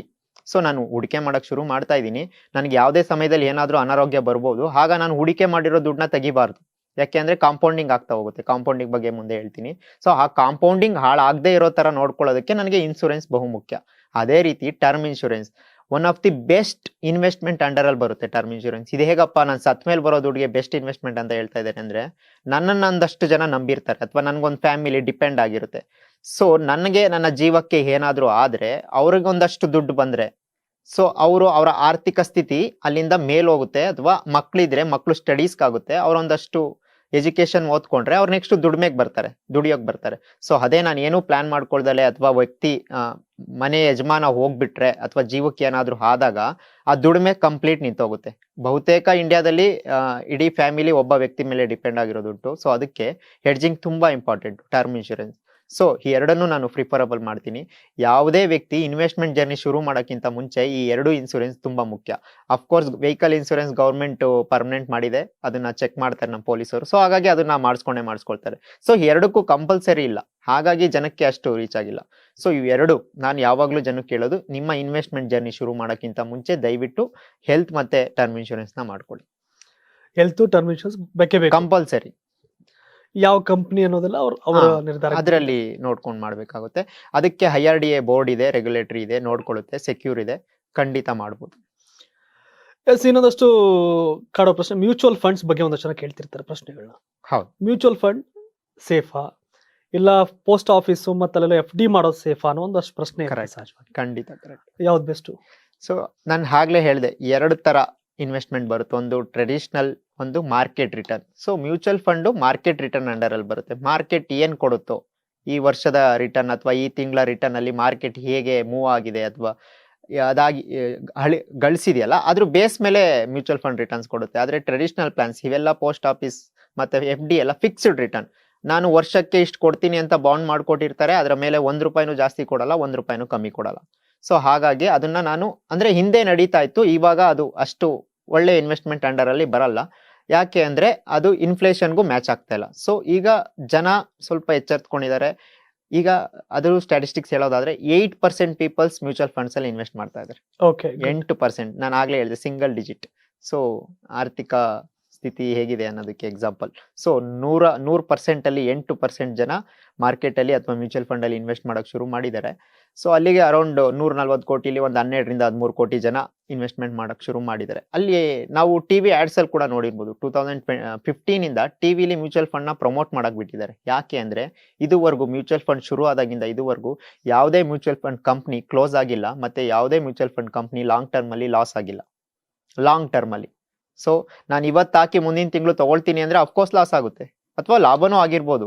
Market return. ಸೊ ಅಲ್ಲೊಂದು ಡಿಸ್ಕ್ಲೈಮರ್ ಇರುತ್ತೆ ಯಾವಾಗಲೂ, ಮಾರ್ಕೆಟ್ ರಿಸ್ಕ್ ಅಂದ್ರೆ ನೋಡ್ಕೊಂಡು ಇನ್ವೆಸ್ಟ್ ಮಾಡಿ, ರಿಸ್ಕ್ ಇರುತ್ತೆ. ಹೌದು, ನನಗೆ ಹೈಯೆಸ್ಟ್ ರಿಟರ್ನ್ ಬೇಕು ಅಂದಾಗ ನನಗೆ ರಿಸ್ಕ್ ನ ಫೇಸ್ ಮಾಡೋ ಸಿಚುವೇಶನ್ ಬಂದೇ ಬರುತ್ತೆ. ಜಾಸ್ತಿ ರಿಸ್ಕ್ ಇದ್ದಾಗ ಜಾಸ್ತಿ ರಿಸಲ್ಟ್ ಬೇಕು ಅಂದ್ರೆ ಜಾಸ್ತಿ ರಿಸ್ಕ್ ತಗೋಬೇಕಾಗುತ್ತೆ. ರಿಸ್ಕ್ ಇರುತ್ತಲ್ಲ. And FD post office related ಒಂದಷ್ಟು ಪ್ರೋಗ್ರಾಮ್ಸ್ ಬರ್ತಿರುತ್ತೆ. ಸೊ ಕಂಪ್ಯಾರಿಸನ್ ಬಂದಾಗ ಮ್ಯೂಚುವಲ್ ಫಂಡ್ ಅಂಡ್ FD, ಇವಾಗಲೇ FD ನಲ್ಲಿ compare to mutual fund risk ಜಾಸ್ತಿ, ರಿಟರ್ನ್ಸ್ ಕೂಡ ಜಾಸ್ತಿ. FD ಅಂದಾಗ ರಿಸ್ಕ್ ಕಡಿಮೆ, ಬಟ್ ರಿಸಲ್ಟ್ ಕೂಡ ಮ್ಯೂಚುವಲ್ ಫಂಡ್ ಅಷ್ಟು ನಿರೀಕ್ಷೆ ಮಾಡ್ಲಿಕ್ಕೆ ಸಾಧ್ಯ ಇಲ್ಲ. ಜನರಿಗೆ ಸಜೆಸ್ಟ್ ಮಾಡ್ತೀರಿ? ಮನಸ್ಥಿತಿ ಅಥವಾ ನಿಮ್ಮ ರಿಸ್ಕ್ ತಗೋಬೇಕಾ ಅನ್ನೋದಾದ್ರೆ, ಮತ್ತೆ ನಿಮ್ಮ ಪರಿಸ್ಥಿತಿ ಹೇಗಿದೆ, ನೀವು ಫ್ಯಾಮಿಲಿಯ ನಿಮ್ಗೆ ಎಷ್ಟು ಜನ ಡಿಪೆಂಡ್ ಆಗಿದ್ದಾರೆ, ನಿಮ್ಗೆ ಎಷ್ಟು ಏಜ್ ಆಗಿದೆ, ನೀವು ಆಲ್ರೆಡಿ ರಿಟೈರ್ಮೆಂಟ್ ಸ್ಟೇಜ್ ಅಲ್ಲಿ ಇದ್ದೀರಾ. ಸೊ ಅವಾಗ ನೀವು ರಿಸ್ಕ್ ತಗೊಳ್ಳೋದಕ್ಕೆ ಅರ್ಥ ಇಲ್ಲ. ಸೊ ಸೆಕ್ಯೂರ್ ಇದೀನಿ, ನಾನು ಒಳ್ಳೆ ಕೆಲಸದಲ್ಲಿದ್ದೆ, ರಿಟೈರ್ಡ್ ಆಗಿದ್ದೀನಿ, ನಾನು ಯಾಕೆ ಈಗ ರಿಸ್ಕ್ ತಗೊಳ್ಳಿ, ಆ ಮೈಂಡ್ ಸೆಟ್ ಅಲ್ಲಿ ಇದ್ದಾರೆ. ಸೊ ಅವರು ಪೋಸ್ಟ್ ಆಫೀಸ್ಗೆ ಹೋಗ್ಬೋದು, ಅಥವಾ ಇನ್ವೆಸ್ಟ್ಮೆಂಟ್ ಫಿಕ್ಸ್ಡ್ ಡೆಪಾಸಿಟ್ ಅಲ್ಲಿ ಇಟ್ಟು ಆರಾಮಾಗಿ ಪೀಸ್ಫುಲ್ ಲೈಫ್ ನ ಲೀಡ್ ಮಾಡ್ಬೋದು. ಬಟ್ ಈಗ ಯಂಗ್ಸ್ಟರ್, ನಾನು ಈಗ ಅರ್ನಿಂಗ್ ಮಾಡಕ್ ಶುರು ಮಾಡಿದೀನಿ, ಈಗೆಲ್ಲ ಒಳ್ಳೊಳ್ಳೆ ಸ್ಕಿಲ್ ಇರೋರ್ಗೆ ಅಥವಾ ಒಂದು ಗ್ರಾಜುಯೇಷನ್ ಆಗಿರೋರ್ಗೆ ಒಳ್ಳೊಳ್ಳೆ ಕಡೆ ಒಳ್ಳೊಳ್ಳೆ ಪ್ಯಾಕೇಜ್ ಸಿಗ್ತದೆ. ಇವತ್ತು ಮಹಿಳೆಯರು ಪುರುಷರು ಇಬ್ರು ಸಮಾನವಾಗಿ ದುಡಿಯೋ ಸ್ಟಾರ್ಟ್ ಮಾಡಿದ್ದಾರೆ. 20,000ದಲ್ಲಿ ನಿಮ್ ಜರ್ನಿ ಶುರು ಆಗ್ತಾ ಇದೆ ಅಂದ್ರೂ, 20,000ದಲ್ಲಿ ನಿಮ್ ಜರ್ನಿ ಶುರು ಆಗ್ತಾ ಇದೆ ಅಂದ್ರೂ, ನೀವು 10,000ನ ಅಂದ್ರೆ 50% ನಿಮ್ಮ ಗಳಿಕೆನ ಇನ್ವೆಸ್ಟ್ ಮಾಡ್ಬೋದು. ಮಾರ್ಕೆಟ್ ರಿಸ್ಕ್ ತಗೋಬಹುದು. ಅಂದ್ರೆ ಈಗ ರಿಸ್ಕ್ ತಗೊಳ್ಳಿಲ್ಲ ಅಂದ್ರೆ ಇನ್ಯಾವಾಗ, 20ನೇ ವರ್ಷದಲ್ಲಿ ರಿಸ್ಕ್ ತಗೊಳ್ಳಿಲ್ಲ ಅಂದ್ರೆ ಮತ್ತೆ ಇನ್ಯಾವಾಗ ತಗೊಳ್ತೀರಾ? ಸೊ ಮತ್ತೆ ಇನ್ಯಾವಾಗ ಶ್ರೀಮಂತರಾಗ್ತೀರಾ? ಸೊ ಹಾಗಾಗಿ ನೀವು ಯಾವಾಗ ಹೆಂಗ್ ಏಜ್ ಅಲ್ಲಿ ಅರ್ಲಿ ಇನ್ವೆಸ್ಟ್ಮೆಂಟ್ ಅಂತ ಕರಿತೀವಿ, ಯಾವಾಗ್ಲೂ ಅರ್ಲಿ ಇನ್ವೆಸ್ಟ್ಮೆಂಟ್, ನನ್ನ 500 ಆಗ್ಲಿ 1000 ಆಗ್ಲಿ ಬೇಗ ಶುರು ಮಾಡೋದು ತುಂಬಾ ಇಂಪಾರ್ಟೆಂಟ್. ಸೊ ಹಾಗಾಗಿ ಯಾರೆಲ್ಲ ಯೂತ್ಸ್ ಈಗ ದುಡಿಯಕ್ ಸ್ಟಾರ್ಟ್ ಮಾಡ್ತಾ ಇದಾರೆ, ನನ್ಗೆ ಸಜೆಷನ್ಸ್ ಕೊಡೋದಾದ್ರೆ, ಸೊ ನನ್ನ ಎಕ್ಸಾಂಪಲ್ನೇ ಕೊಟ್ಟೆ. ನನ್ನ ಕಾಲೇಜ್ ಟೈಮಲ್ಲಿ ಯಾರಾದ್ರೂ ಗೈಡ್ ಮಾಡೋರು ಇದ್ರೆ ಅನ್ನೋ ತರ, ಸೊ ನಾವು ಅಷ್ಟು ಅಪ್ಗ್ರೇಡ್ ಆಗಿರ್ಲಿಲ್ಲ. ಬಟ್ ಇವತ್ತು ತುಂಬಾ ಅಂದ್ರೆ ಕೈಯಲ್ಲಿ ಮೊಬೈಲ್ ಏನಿದೆಯಲ್ಲ, ಅದು ಎಲ್ಲಾನು ಹೇಳ್ಬಿಡುತ್ತೆ, ಒಳ್ಳೇದು ಕೆಟ್ಟದ್ದು ಎಲ್ಲಾನು. ನಾನು ಯಾವ್ದನ್ನ ಚೂಸ್ ಮಾಡ್ತೀನಿ ಅನ್ನೋದು ಇಂಪಾರ್ಟೆಂಟ್. ಸೊ ಒಂದು ಯೂಟ್ಯೂಬ್ ಅಲ್ಲಿ, ಒಂದು ಗೂಗಲ್ ಅಲ್ಲಿ ಸರ್ಚ್ ಮಾಡಿದ್ರೆ ಯಾವ್ದು ಬೆಟರ್ ಇನ್ವೆಸ್ಟ್ಮೆಂಟ್, ಯಾವ್ದಕ್ಕೆ ಹೋಗ್ಬೋದು ಅಂತ. ಸೊ ನೀವು ಕಾಲೇಜ್ ಟೈಮಲ್ಲೂ ಶುರು ಮಾಡ್ಬೋದು. ಸೊ ನನಗೆ ಗೊತ್ತು ಕಾಲೇಜ್ ಟೈಮಲ್ಲಿ ಹುಡುಗರ ಹತ್ರ ಎಷ್ಟು ದುಡ್ಡು ಇರುತ್ತೆ. ಸೊ ಹಾಗಾಗಿ ಅಲ್ಲಿಂದಾನೇ ಶುರು ಮಾಡ್ತಾ ಬಂದ್ರೆ ಆ ಟೈಮಲ್ಲಿ ರಿಸ್ಕ್ ತಗೋಬಹುದು. ಅವರೆಲ್ಲರೂ ಏಜ್ ಬಿಲೋ 30 ಯಾರಿರ್ತಾರೆ ಅಥವಾ 35 ಆ ರೇಂಜ್ ಅಲ್ಲಿ ಯಾರಿರ್ತಾರೆ, ಅವ್ರೆಲ್ರು ಮಾರ್ಕೆಟ್ ಏನ್ ರಿಟರ್ನ್ ಕೊಡುತ್ತಲ್ಲ ಆ ರಿಸ್ಕ್ಗೆ ಚೂಸ್ ಮಾಡ್ಬೋದು ಅವ್ರ ಇನ್ವೆಸ್ಟ್ಮೆಂಟ್. ನಾನು ಬಹಳಷ್ಟು ವಿಡಿಯೋದಲ್ಲಿ ನೋಡಿದೀನಿ, ಸುಧಾಮೂರ್ತಿ ಅವ್ರು ಮಾತಾಡ್ತಿರ್ತಾರೆ, ಇನ್ಫೋಸಿಸ್ ಸುಧಾಮೂರ್ತಿ ಅವರು ಒಂದಷ್ಟನಲ್ಲ ಎಮರ್ಜೆನ್ಸಿ ಫಂಡ್, ತುರ್ತು ನಿಧಿಯನ್ನ ಬಳಸ್ಕೊಂಡು ಬಿಸ್ನೆಸ್ ಕಂಟ್ರಿ ಆದವ್ರು ಬಹಳ ಚೆನ್ನಾಗಿದ್ದಾರೆ, ಕಷ್ಟ ಸಮಯನ ಪಾಸ್ ಮಾಡಿದ್ರು ಬಹಳ ಚೆನ್ನಾಗಿದ್ದಾರೆ. ಸೊ ಒಬ್ಬ ವ್ಯಕ್ತಿಗೆ ಈ ತುರ್ತು ನಿಧಿ, ಈ secret fund and emergency fund ಏನಂತ ಕರಿತೀವಲ್ಲ ನಾವು, ಕರೆಕ್ಟ್, ಅದೆಷ್ಟು ಇಂಪಾರ್ಟೆಂಟ್ ಅಂತ. ಎಮರ್ಜೆನ್ಸಿ ಫಂಡ್ ಈ ಬೇಸಿಕ್ ಫಾರ್ಮುಲಾ ಅಂತ ಏನ್ ಹೇಳಿದೆ, ಪ್ರಿನ್ಸಿಪಲ್ಸ್, ಈ ಫಿನಾನ್ಷಿಯಲ್ ಪ್ರಿನ್ಸಿಪಲ್ಸ್ ಅಲ್ಲಿ ಬಹು ಮುಖ್ಯ ಪಾತ್ರ ಅದು. ಈ insurance, life insurance, term insurance ಹೇಗೆ ಹೇಳ್ತಾ ಬಂದು, ಹಾಗೆ ಎಮರ್ಜೆನ್ಸಿ ಫಂಡ್ ಅನ್ನೋದು ಈಗ ಜನಕ್ಕೆ ಅದೊಂದು ಕಾನ್ಸೆಪ್ಟ್, ಹೊಸ ಕಾನ್ಸೆಪ್ಟ್ ಅನಿಸುತ್ತೆ. ಬಟ್ ಬಹಳ ಹಿಂದೆ ಹೋದ್ರೆ ನಮ್ಮ ಅಮ್ಮದಿರೆಲ್ಲ ಅದೇ ಮಾಡ್ತಾ ಬರ್ತಿದ್ರು, ಬಟ್ ಇಂಡೈರೆಕ್ಟ್ಲಿ ಮಾಡ್ತಿದ್ರು. ಅಂದ್ರೆ ಮನೆ ನಡ್ಸೋಕೆ ವ್ಯವಹಾರಿಕವಾಗಿ ಡಬ್ದಲ್ಲಿ ಇಟ್ಟಿರೋದು, ಹಾಸಿಗೆ ಕೆಳಗಡೆ ಇಟ್ಟಿರೋದು, ಬೀರುಲ್ ಎಲ್ಲೋ ಒಂದ್ ಕಡೆ ಇಟ್ಟಿರೋದು, ಇದೆಲ್ಲವೂ ಎಮರ್ಜೆನ್ಸಿಗೆ ಆಗ್ತಿತ್ತು. ಬಟ್ ಅದು ಯಾಕೆ ಬಹಳ ಮುಖ್ಯ ಅನ್ನೋದಕ್ಕೆ ಈಗ ನಮ್ 4 ವರ್ಷದ ಹಿಂದೆ ನಮಗ್ ಬಂದಿದ್ ಕೊರೋನಾನೇ ಪಾಠ ಕಲ್ಸೋಗಿದೆ. ಸೊ ಯಾರನ್ನ ಯಾವಾಗ ಕೆಲಸದಿಂದ ತೆಗೆದ್ರು ಅಂತ ಗೊತ್ತಾಗ್ಲಿಲ್ಲ, ಯಾರು ಯಾವಾಗ ಬೆಂಗಳೂರು ಬಿಟ್ಟು ಊರ್ಗ್ ಹೋದ್ರು ಅಂತ ಗೊತ್ತಾಗ್ಲಿಲ್ಲ. ಯಾಕೆ ಅಂದ್ರೆ ಯಾರ ಕೈಲೂ ಎಮರ್ಜೆನ್ಸಿ ಅಂತ ಒಂದಷ್ಟು ಫಂಡ್ ಅಥವಾ ಒಂದಷ್ಟು ದುಡ್ಡು ಇರ್ಲಿಲ್ಲ. ಸೊ ನಾಳೆ ಏನು ಅನ್ನೋ ಯೋಚನೆ ಇರ್ಲಿಲ್ಲ, ಇವತ್ತಿಗೆ ದುಡ್ಡು ಬರ್ತಾ ಇತ್ತು, ಬದುಕ್ತಾ ಇದ್ರು. ಸೊ ಇಲ್ಲಿ ಸಮಾಜದಲ್ಲಿ 4 ಕ್ಲಾಸಸ್ ಬರ್ತವೆ, ವರ್ಗಗಳು ಬರ್ತವೆ. Poor, middle class, rich, elite peoples ಅಂತ ಕರಿತೀವಿ. ಪೂರ್ ಪೀಪಲ್ಸ್ ಅಥವಾ ಮಿಡಲ್ ಕ್ಲಾಸ್ ಪೀಪಲ್ಸ್ಗೆ ಆ ಕಾನ್ಸೆಪ್ಟ್ ಗೊತ್ತಿಲ್ಲ. ಅಂದ್ರೆ ಅವ್ರ ಹತ್ರ ಬ್ಯಾಂಕ್ ಬ್ಯಾಲೆನ್ಸ್ ಇರಲ್ಲ ಅಥವಾ ಇನ್ವೆಸ್ಟ್ಮೆಂಟ್ಸ್ ಇರಲ್ಲ, ಇವತ್ತಿಗೆ ಬದುಕ್ತಾ ಇರ್ತಾರೆ. ಪೂರ್ ಪೀಪಲ್ಸ್ ನಮ್ಗೆ ಇವತ್ತು ಊಟಕ್ಕಾದ್ರೆ ಸಾಕು ಅನ್ನೋರು ಇರ್ತಾರೆ. ಮಿಡಲ್ ಕ್ಲಾಸ್ ಅವರು ಊಟಕ್ಕೆ ಚೆನ್ನಾಗಿರುತ್ತೆ, ಬಾಡಿಗೆ ಮನೇಲಿ ಇರ್ತಾರೆ, ಬಟ್ ಮುಂದಿನ ದಿನಗಳ ಗತಿ ಏನು ಅಂತ ಗೊತ್ತಿಲ್ಲ, ಯಾವಾಗ ಬೇಕಾದ್ರೂ ರಿಸ್ಕ್ ಬರ್ಬೋದು ಅವ್ರಿಗೆ. ಬಟ್ ಅಂತ ವರ್ಗಗಳಿಗೆ ನಾನು ಯಾವಾಗ್ಲೂ ಹೇಳೋದು, ಸೊ ನೀವೊಂದಷ್ಟು ಎಮರ್ಜೆನ್ಸಿ ಫಂಡ್ಗಳನ್ನ ಇಟ್ಕೋಬೇಕು. ಅಂದ್ರೆ ಒಂದ್ ಎಕ್ಸಾಂಪಲ್, ನಿಮ್ಮ 6 ತಿಂಗಳು ಸಂಬಳ ಇಂಟು ಕೂಡಿದ್ರೆ ಎಷ್ಟು ಬರುತ್ತೆ? ಸೊ ಯಾರೋ ಒಬ್ಬ ವ್ಯಕ್ತಿಗೆ 30,000 ಸಂಬಳ ಬರ್ತಾ ಇದ್ದಾನೆ, 1,80,000 ಅಥವಾ 2 ಲಕ್ಷನ ಯಾವಾಗ್ಲೂ ಒಂದ್ ಕಡೆ ಎತ್ತಿಟ್ಕೊಳ್ಳೋದು ಮೀನ್ಸ್ ಮನೇಲಿ ಇಟ್ಕೊಳ್ಳೋದಲ್ಲ, ಫಿಕ್ಸ್ಡ್ ಡೆಪಾಸಿಟ್ ಇರೋದು ಅಥವಾ ಮ್ಯೂಚುವಲ್ ಫಂಡ್ ಅಲ್ಲಿ ಫಿಕ್ಸ್ಡ್ ರಿಟರ್ನ್ಸ್ ಕೊಡೋ ಫಂಡ್ಸ್ಗಳಿದಾವೆ, ELSS ಅಂತ ಬರ್ತವೆ, ಅಲ್ಲೆಲ್ಲ ಇಟ್ಟಿದ್ರೆ ಅಲ್ಲೊಂದು ಇಷ್ಟು ಗ್ಯಾರಂಟಿ ರಿಟರ್ನ್ಸ್ ಕೊಡುತ್ತೆ, ಬಟ್ ರಿಸ್ಕ್ ಇರಲ್ಲ. ಸೊ ಆಗ ನಮ್ಗೆ ಯಾವುದೇ ಎಮರ್ಜೆನ್ಸಿ ಸಿಚುವೇಶನ್ ಅಲ್ಲಿ ಅದನ್ನ ಯುಟಿಲೈಸ್ ಮಾಡ್ಕೋಬಹುದು. ಆಗ ನಾವು ಹಿಂದೆ ಹೋಗಲ್ಲ, ಅಂದ್ರೆ ಈಗಿರೋ ಸ್ಥಿತಿಯಿಂದ ಹಿಂದೆ ಹೋಗಲ್ಲ, ಕಾಪಾಡುತ್ತೆ ಆ ದುಡ್ಡು ನಮ್ಮನ್ನು. ಸೊ ಹಾಗಾಗಿ ಎಮರ್ಜೆನ್ಸಿ ಫಂಡ್ ತುಂಬಾ ಇಂಪಾರ್ಟೆಂಟ್. ಎಸ್, ಬಹಳಷ್ಟು ವಿಷಯಗಳನ್ನ ಪ್ರಸ್ತಾಪ ಮಾಡ್ತಾ ಹೋಗ್ತಾ ಇದ್ದೀರಿ, ಏನು ಎತ್ತ ಅಂತ. ಫಿನಾನ್ಷಿಯಲ್ ಲಿಟರಸಿ, ಫಿನಾನ್ಷಿಯಲ್ ಅವೇರ್ನೆಸ್ಸು, ಆರ್ಥಿಕ ಶಿಕ್ಷಣ ಎಷ್ಟು ಇಂಪಾರ್ಟೆಂಟು ಅಂತ. ಬಟ್ ಈಗ ಸ್ಟಾಕ್ ಮಾರ್ಕೆಟ್ ಬಂದಾಗ ಅದ್ರ ಬಗ್ಗೆ ಬಹಳಷ್ಟು ಪ್ರಶ್ನೆಗಳಿದೆ ಅಷ್ಟೇ. ಯಾಕಂದ್ರೆ ಮಾರ್ಕೆಟ್ ದಿಢೀರ್ನೆ ಕುಸ್ತೋದಂಥದ್ದು ನಾವು ಕಣ್ಮುಂದೆ ನೋಡ್ತಾ ಇದೀವಿ. ಸೊ ರಕ್ತಪಾತ ಮಾರ್ಕೆಟ್ ಅನ್ನೋ ಟೈಪ್, ಅಂದ್ರೆ ಲೈಕ್ ಆ ಮಟ್ಟಿಗೆ ಕೋವಿಡ್ ಟೈಮಲ್ಲಿ ಕುಸಿತು, ಅದಾದ್ಮೇಲೆ ದೊಡ್ಡ ಮಟ್ಟಿಗೆ ರೈಸ್ ಆಗಿತ್ತು, ಈಗ ಮತ್ತೆ ಮಾರ್ಕೆಟ್ ಕುಸಿತಾರೋ ಸನ್ನಿವೇಶಗಳು. ಸೊ ಈ ವಿಷಯ ಬಂದಾಗ ಸ್ಟಾಕ್ ಮಾರ್ಕೆಟ್ಗೆ ಹೋಗೋರು ಯಾವ ರೀತಿಯ ಸ್ಟಡಿ ಮಾಡಬೇಕು, ಎಂತವ್ರು ಹೋಗ್ಬೇಕು ಅಂತ? ಇವತ್ತಿನ ಪರಿಸ್ಥಿತಿಗೆ ಬಹಳ ಒಳ್ಳೆ ಕ್ವಶನ್ ಇದು. ಅದ್ರ ಬಿಹೇವಿಯರ್ ಇದು, ಈಗ ಏನ್ ಹೇಳಿದ್ರಲ್ಲ ನೀವು, ಅದ್ರ ಬಿಹೇವಿಯರ್ ಅಂದ್ರೆ ಲಾಸ್ಟ್ 40 ವರ್ಷದಿಂದ ಈ ತರ ಸಿಚುವೇಶನ್ ತುಂಬಾ ಸಲ ಆಗಿದೆ, ಅಥವಾ ಎವ್ರಿ 4 to 5 years ಮಾರ್ಕೆಟ್ ಹೀಗೆ ಬಿಹೇವ್ ಮಾಡ್ತಾನೆ ಬಂದಿದೆ. ಅಂದ್ರೆ ಇದು ಹೊಸ ಇನ್ವೆಸ್ಟರ್ಸ್ ನ ಮಾರ್ಕೆಟ್ ಕರ್ಕೋಬೇಕಲ್ಲ. ಈಗ ಮಾರ್ಕೆಟ್ ಒಂದೇ ಸಮ ಮೇಲ್ ಹೋಗ್ತೇನೆ ಇದ್ರೆ, ಪ್ರೈಸ್ ಜಾಸ್ತಿ ಆಗ್ತೇನೆ ಇದ್ರೆ ಇನ್ವೆಸ್ಟ್ ಮಾಡೋರು ಯಾರು? ಸೊ ಅಥವಾ ಇನ್ವೆಸ್ಟ್ ಮಾಡಿರೋರ್ಗೆ ಲಾಭ ಆಗ್ತೇನೆ ಹೋದ್ರೆ ಅವ್ರಿಗೆ ಆ ಮಾರ್ಕೆಟ್ ಕೆಳಗಡೆ ಬರುತ್ತೆ ಅನ್ನೋ ರುಚಿನೂ ತೋರ್ಸೋರು ಯಾರು? ಸೊ ಹಾಗಾಗಿ ಮಾರ್ಕೆಟ್ನ ಗ್ಯಾಂಬ್ಲಿಂಗ್ ಅಂತಾನು ಹೇಳ್ತಾರೆ, ಅಥವಾ ಮಾರ್ಕೆಟ್ ಸರಿ ಇಲ್ಲ ಅಂತಾನು ಹೇಳ್ತಾರೆ. ಮಾರ್ಕೆಟ್ನ ನಂಬ್ಕೊಂಡು ಬದುಕ್ತಾ ಇರೋರು ತುಂಬಾ ಜನ ಇದ್ದಾರೆ.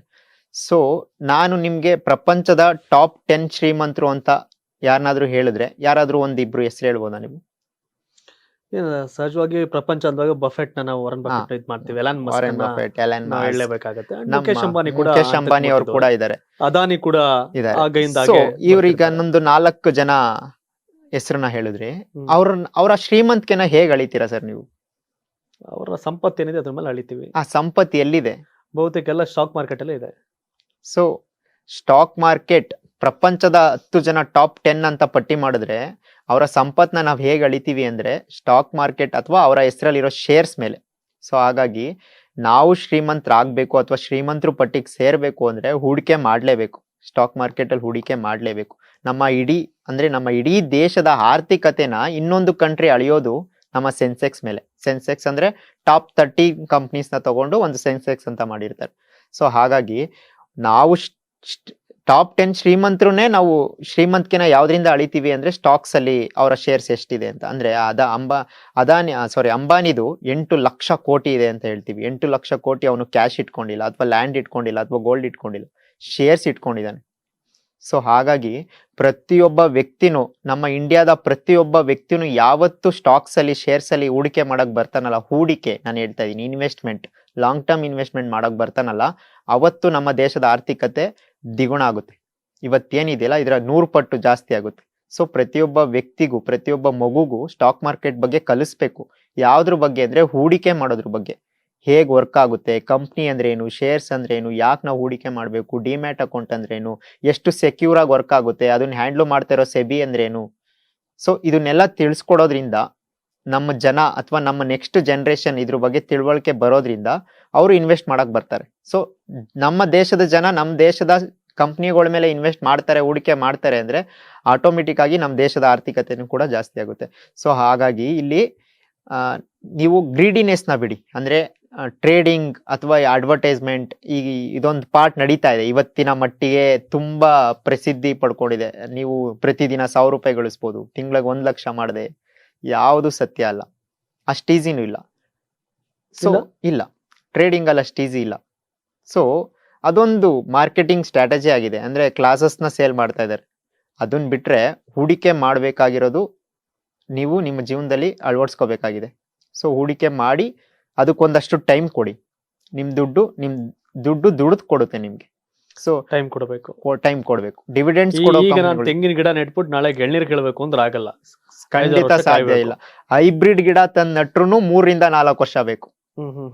ನಾಟಿ ನಟ್ರೆ 7 ವರ್ಷ ಬೇಕು, ನಿಮ್ಗೆ ಗೊತ್ತಿದೆ. So ಅಂದ್ರೆ ತಾಳ್ಮೆ ಇರಬೇಕು. ತಾಳ್ಮೆ ಸ್ಟಾಕ್ ತುಂಬಾ ಮಾರ್ಕೆಟ್ ಮುಖ್ಯ. ಆಗ್ಲಿ ಯಾವ್ದೇ ಬಿಸ್ನೆಸ್ ನಾಳೆನೆ ಯಾವ್ದು ಏನೂ ಆಗಲ್ಲ.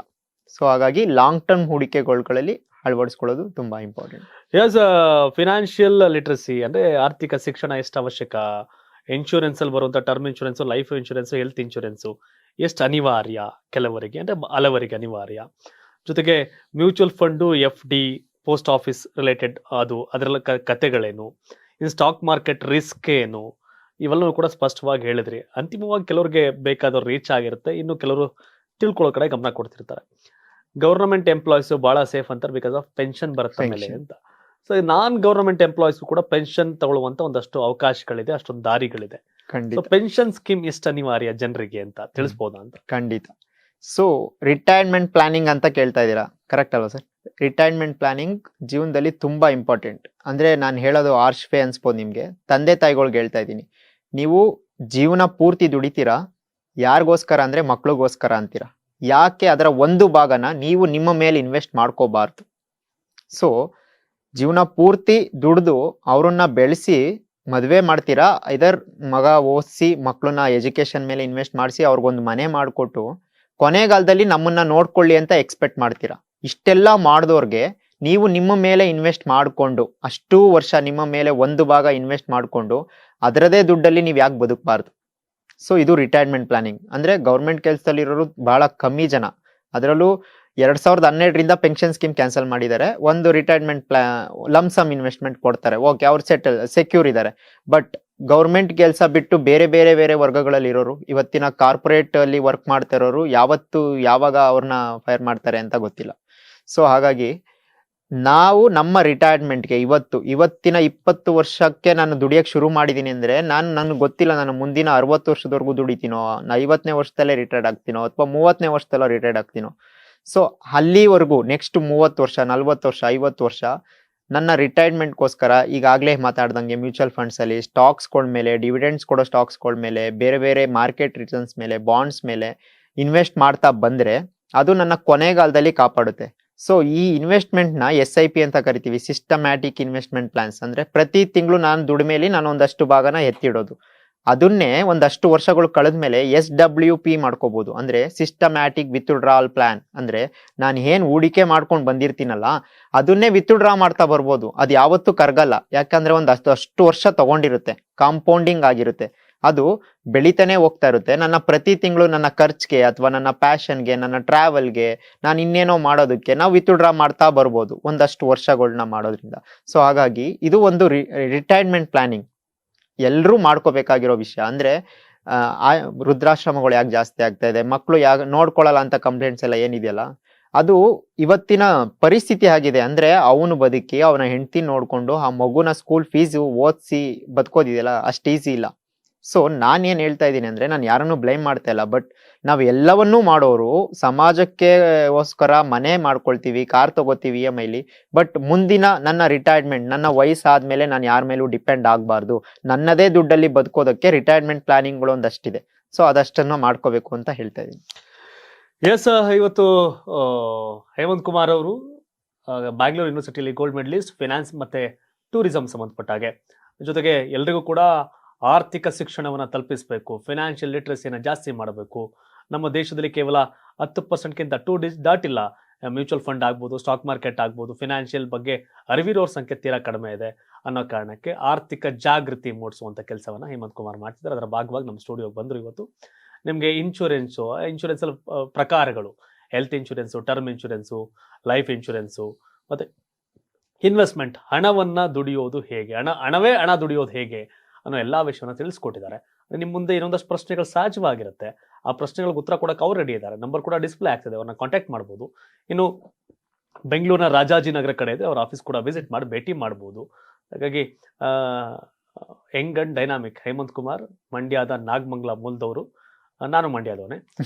ಹಾಗಾಗಿ ಬಹಳ ಖುಷಿ ಆಯಿತು. ನನಗೀಗ ರಾಜಕಾರಣ ಗೊತ್ತು, ಆರ್ಥಿಕ ಶಿಸ್ತಿಲ್ಲ, ಆರ್ಥಿಕವಾಗಿ ಶಿಕ್ಷಣದ ಕೊರತೆ ಖಂಡಿತ ಇದೆ. ಯಾಕೆಂದರೆ ಬರೀ ಸಂಬಳ ಬರುತ್ತೆ ಏನು ಮಾಡಬೇಕು, ಬಂಡವಾಳ ಬರುತ್ತೆ ಏನು ಮಾಡಬೇಕು ಅನ್ನೋ ಸಹಜವಾಗಿರುತ್ತೆ. ಆದರೆ ಹಣವನ್ನ ಸೇವಿಂಗ್ಸ್ಗಿಂತ ಹೂಡಿಕೆ, ಸೇವಿಂಗ್ಸ್ ಇದ್ರೆ ಅದಷ್ಟೇ ಇರುತ್ತೆ, ಸಣ್ಣ ಪ್ರಮಾಣದಲ್ಲಿ ಏರಿಕೆ ಆಗ್ಬೋದು.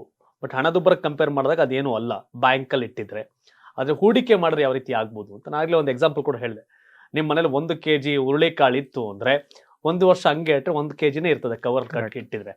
ಆದರೆ 1 kg ಹುರುಳಿಕಾಳನ್ನ ಮಳೆ ಬಂದಾಗ ಆದಾಗ ಹೊಲದಲ್ಲಿ ಚೆಲ್ಲಿದ್ರೆ 1 kg ಹುರುಳಿಕಾಳು 100 kg ಆಗುತ್ತೆ. ಅದು ಇನ್ವೆಸ್ಟ್ಮೆಂಟ್ ಅಂತ, ಹೂಡಿಕೆ ಅಂತ, ಕೃಷಿ. ಈ ಹಣವನ್ನ ಬೆಳೆಯೋದು ಕೂಡ ಒಂಥರ ಕೃಷಿ ಇದ್ದಂಗೆ. ಹಾಗಾಗಿ ಹಣವನ್ನ ಹೇಗೆ ಡಬಲ್ ಮಾಡ್ಬೋದು, ಡಬಲ್ ಅಂದ್ರೆ ಬೆಳಿಬೋದು ಅನ್ನೋದಕ್ಕೆ ಬಹಳಷ್ಟು ಐಡಿಯಾಗಳು ಹೇಮಂತ್ ಕುಮಾರ್ ಅವರ ಬಳಿ ಇದೆ. ಹೇಮಂತ್ ಅವರೇ, ಥ್ಯಾಂಕ್ ಯು ಸೋ ಮಚ್. ಬಹಳಷ್ಟು ವಿಷಯವನ್ನು ಹೇಳಿದ್ರೆ. ಅಂತಿಮವಾಗಿ ಏನಾದ್ರು ಇದೆಯಾ ಇನ್ನೊಂದಷ್ಟು? ಇನ್ನೊಂದು ವಿಷಯ ನಾನು ತಂದೆ ತಾಯಿಗಳಿಗೆ ಹೇಳಿದೆ, ರಿಟೈರ್ಮೆಂಟ್ ಪ್ಲಾನಿಂಗ್ ತುಂಬಾ ಮುಖ್ಯ ಅಂತ. ಹಾಗೆ ನೀವು ನಿಮ್ಮ ಮಕ್ಕಳಿಗೆ ಕಲ್ಸ್ಕೊಡ್ಬೇಕಾಗಿರೋದು ಒಂದಿದೆ, ಕಾಂಪೌಂಡಿಂಗ್. ಕಾಂಪೌಂಡಿಂಗ್ ಅನ್ನೋದು ಎಲ್ಲಾ ಮಕ್ಕಳು ಅವರ ಹೈಸ್ಕೂಲಲ್ಲಿ ಓದಿರ್ತಾರೆ, ಓನ್ಲಿ ಎಕ್ಸಾಮ್ ಪರ್ಪಸ್ಗೆ. ಅದ್ರ ಫಾರ್ಮುಲಾ ಕಲ್ತಿರ್ತಾರೆ, ಕ್ಯಾಲ್ಕುಲೇಷನ್ ಮಾಡಿರ್ತಾರೆ, ಅದ್ರ ಬಗ್ಗೆ ಥಿಯರಿ ಕೂಡ ಬರ್ದಿರ್ತಾರೆ. ಅದನ್ನ ಯಾರು ಅವರ ನಿಜವಾದ ಜೀವನದಲ್ಲಿ ಅಳವಡಿಸ್ಕೊಳ್ಳಲ್ಲ. ಕಾಂಪೌಂಡಿಂಗ್ ನ ಕನ್ನಡದಲ್ಲಿ ಹೇಳ್ಬೇಕು ಅಂದ್ರೆ ಚಕ್ರ ಬಡ್ಡಿ ಅನ್ಬೋದು. ಇದನ್ನೆಲ್ಲ ಕೇಳಿರ್ತಾರೆ. ನಮ್ಮ ಹಿಂದೆ ನಮ್ಮ ತಾತ ನಮ್ಮ ತಂದೆ ಟೈಮಲ್ಲಿ ಬಡ್ಡಿಗೆ ಬಡ್ಡಿ ಹಾಕ್ತಿದ್ರು. ನಾನು ಸಾಲ ತಗೊಬಂದ್ರೆ ನಾನು ಬಡ್ಡಿ ಕಟ್ಟಕ್ ಆಗ್ಲಿಲ್ಲ ಅಂದ್ರೆ ಚಕ್ರ ಬಡ್ಡಿ, ಬಡ್ಡಿಗೆ ಬಡ್ಡಿ ಸೇರಿಸ್ಕೊಡು ಅನ್ನೋ ತರ. ಅದನ್ನೇ ನಾವು ಇನ್ವೆಸ್ಟ್ಮೆಂಟ್ ಮೂಲಕ ಚಕ್ರ ಬಡ್ಡಿನ ಗಳಿಸ್ಬೋದು. ಸೊ ಇದನ್ನ ನಿಮ್ಮ ಮಕ್ಕಳಿಗೆ ಕಲ್ಸ್ಕೊಡಿ. ಅಂದ್ರೆ ಕೇವಲ 10 ರೂಪಾಯಿ. ಇವತ್ತು ನನಗೆ ಗೊತ್ತು ಒಂದು ಮಕ್ಕಳಿಗೆ ನೀವು ಖರ್ಚು ಮಾಡೋ ದುಡ್ಡು ಎಷ್ಟಿದೆ ಅಂತ, ಒಂದು ಚಾಕ್ಲೇಟ್ ಪ್ರೈಸ್ ಎಷ್ಟಿದೆ ಅಂತ. ಸೊ ನೀವು ಅವ್ರಿಗೆ ಇವತ್ತೇ ಅದ್ರ ಮೌಲ್ಯನ ತಿಳಿಸ್ತಾ ಬಂದ್ರೆ, ಅಂದ್ರೆ ನೀವು 10 ರೂಪಾಯಿನೂ ಇನ್ವೆಸ್ಟ್ ಮಾಡಬಹುದು, ಶುರು ಮಾಡಬಹುದು. ಅದು ಕಾಂಪೌಂಡಿಂಗ್ ಹೇಗೆ ವರ್ಕ್ ಆಗುತ್ತೆ, ಚಕ್ರ ಬಡ್ಡಿ ಹೇಗೆ ವರ್ಕ್ ಆಗುತ್ತೆ ಅಂದ್ರೆ, ಇಲ್ಲಿಂದ 1 ವರ್ಷ ನಾನು ಇನ್ವೆಸ್ಟ್ ಮಾಡಿರ್ತೀನಿ. ಆ 1 ವರ್ಷ ಇನ್ವೆಸ್ಟ್ ಮಾಡಿದ ದುಡ್ಡು ಒಂದಷ್ಟನ್ನ ನನಗೆ ರಿಟರ್ನ್ ಕೊಟ್ಟಿರುತ್ತಲ್ಲ, ಆ ರಿಟರ್ನ್ ಕೂಡ ದುಡಿಯಕ್ಕೆ ಶುರು ಮಾಡುತ್ತೆ. ಸೊ ಬಡ್ಡಿಗೆ ಬಡ್ಡಿ, ಬಡ್ಡಿಗೆ ಬಡ್ಡಿ, ಅದು ಚಕ್ರ ಬಡ್ಡಿ ಆಗ್ತಾ ಹೋಗುತ್ತೆ. ಸೊ ಮ್ಯೂಚುವಲ್ ಫಂಡ್ ಅಲ್ಲಿ ಒಂದು ಮಾತಿದೆ, 15,000ನ 15 ವರ್ಷ SIP ಮಾಡ್ತಾ ಬಂದ್ರೆ 15 ವರ್ಷ 15,000ನ 15% ರಿಟರ್ನ್ ಎಕ್ಸ್ಪೆಕ್ಟ್ ಮಾಡಿ. ಅಂದ್ರೆ 15 ಫಾರ್ಮುಲಾ ಇದೆ. ಸೊ 1 ಕೋಟಿ ಅಚೀವ್ ಆಗುತ್ತೆ ಅಂತ. ಸೊ 1,000ನ 40 ವರ್ಷ ಇನ್ವೆಸ್ಟ್ ಮಾಡ್ತಾ ಬಂದ್ರೆ 1 ಕೋಟಿ ಆಗುತ್ತೆ. ಅಂದ್ರೆ ಪ್ರತಿಯೊಬ್ಬ ವ್ಯಕ್ತಿನೂ 2 ವರ್ಷಕ್ಕೋ 3 ವರ್ಷಕ್ಕೋ ಅವನ ಹಂತದ ಕೆಲಸದಲ್ಲಿ ಬೆಳಿತಾನೆ ಹೋಗ್ತಾನೆ, ಇನ್ಕ್ರಿಮೆಂಟ್ ಆಗ್ತಾನೆ ಹೋಗುತ್ತೆ. ಆಗ ಇನ್ವೆಸ್ಟ್ಮೆಂಟ್ನು ಇನ್ಕ್ರಿಮೆಂಟ್ ಮಾಡ್ತಾನೆ ಬರ್ಬೇಕಾಗುತ್ತೆ. ಹಾಗಾಗಿ ಅಂದ್ರೆ ಇದೊಂದು ಫಾರ್ಮುಲಾ ಯಾಕೆ ಹೇಳಿದೆ ಅಥವಾ ಕಾಂಪೌಂಡಿಂಗ್ ಯಾಕೆ ಹೇಳಿದೆ ಅಂದ್ರೆ, ನಾವು ನಮ್ಮ ಮಕ್ಕಳಿಗೆ ಅದನ್ನ ಕಲಿಸ್ಬೇಕು, ಹಣದ ಮೌಲ್ಯನ ಕಲಿಸ್ಬೇಕು. 10 ರೂಪಾಯಿಗೂ ಇಂಪಾರ್ಟೆಂಟ್, 10 ರೂಪಾಯಿನೂ ಇನ್ವೆಸ್ಟ್ ಮಾಡಬೇಕು ಅನ್ನೋದನ್ನ. ಸೊ ನೀವು ನಿಮ್ಮ ರಿಟೈರ್ಮೆಂಟ್ಗೆ ಪ್ಲಾನಿಂಗ್ ಮಾಡ್ಕೊಳ್ಳಿ, ಮಕ್ಕಳಿಗೆ ಕಾಂಪೌಂಡಿಂಗ್ ಬಗ್ಗೆ ಕಲಿಸಿ, ಆರ್ಥಿಕ ಶಿಕ್ಷಣ ಕೊಡಿಸಿ ಎಲ್ರಿಗೂ. Thank you sir. S Hemanth, ಬಹಳ ಖುಷಿ ಆಯ್ತು. ನಾನು ಕೂಡ ಬಹಳಷ್ಟು ಕಲಿತೆ ನಿಮ್ಮ ಹತ್ರ ಕೇಳ್ತಾ. ಹಾಗಾಗಿ ಜಾರಿ ಮಾಡೋದು ಬಹಳ ಇಂಪಾರ್ಟೆಂಟ್. ಯಾಕೆಂದ್ರೆ ಈಸಿ ಟಾಸ್ಕ್ ಏನಲ್ಲ, ಮತ್ತೆ ನಾವು ಮನಸ್ಸು ಮಾಡಬೇಕಾಗತ್ತೆ. ಸೇವಿಂಗ್ಸ್ ಮತ್ತೆ ಹೂಡಿಕೆ ಬಹಳಷ್ಟು ವ್ಯತ್ಯಾಸಗಳಿದೆ, ಅದರ ವ್ಯತ್ಯಾಸಗಳನ್ನ ತಿಳ್ಕೊಂಡೆ ಅಂತ ಹೇಳ್ತಾ, ನಿಮಗೂ ಸೇವಿಂಗ್ಸ್ ಮಾಡಿದರೆ ಅದು ಹಂಗೆ ಇರುತ್ತೆ, ಹೂಡಿಕೆ ಮಾಡಿದ್ರೆ ಅದು ಬೆಳೆಯುತ್ತೆ. ಆದರೆ ಎಲ್ಲಿ ಹೂಡಿಕೆ ಮಾಡಬೇಕು, ಹೇಗೆ ಹೂಡಿಕೆ ಮಾಡಬೇಕು, ಯಾವುದ್ರ ಮೇಲೆ ಮಾಡಬೇಕು ಅನ್ನೋ ಒಂದಷ್ಟು ಪ್ರಶ್ನೆಗಳು ಸಹಜವಾಗಿ ಕಾಡುತ್ತೆ. ಅದರ ಉತ್ತರವನ್ನು ಹೇಮಂತ್ ಕುಮಾರ್ ಕೊಡ್ತಾರೆ ಅಂತ ಹೇಳ್ತಾ, and thank you so much studio ಬಂದಿದ್ದಕ್ಕೆ. ಇದಿಷ್ಟು ಹೇಮಂತ್ ಕುಮಾರ್ ಅವರ ಜೊತೆಗಿನ ಒಂದು ಸಂದರ್ಶನ ಆಗಿತ್ತು. ಧನ್ಯವಾದ. ಇದು ಕರ್ನಾಟಕ ಟಿವಿ, ಕನ್ನಡಿಗರ ಧ್ವನಿ.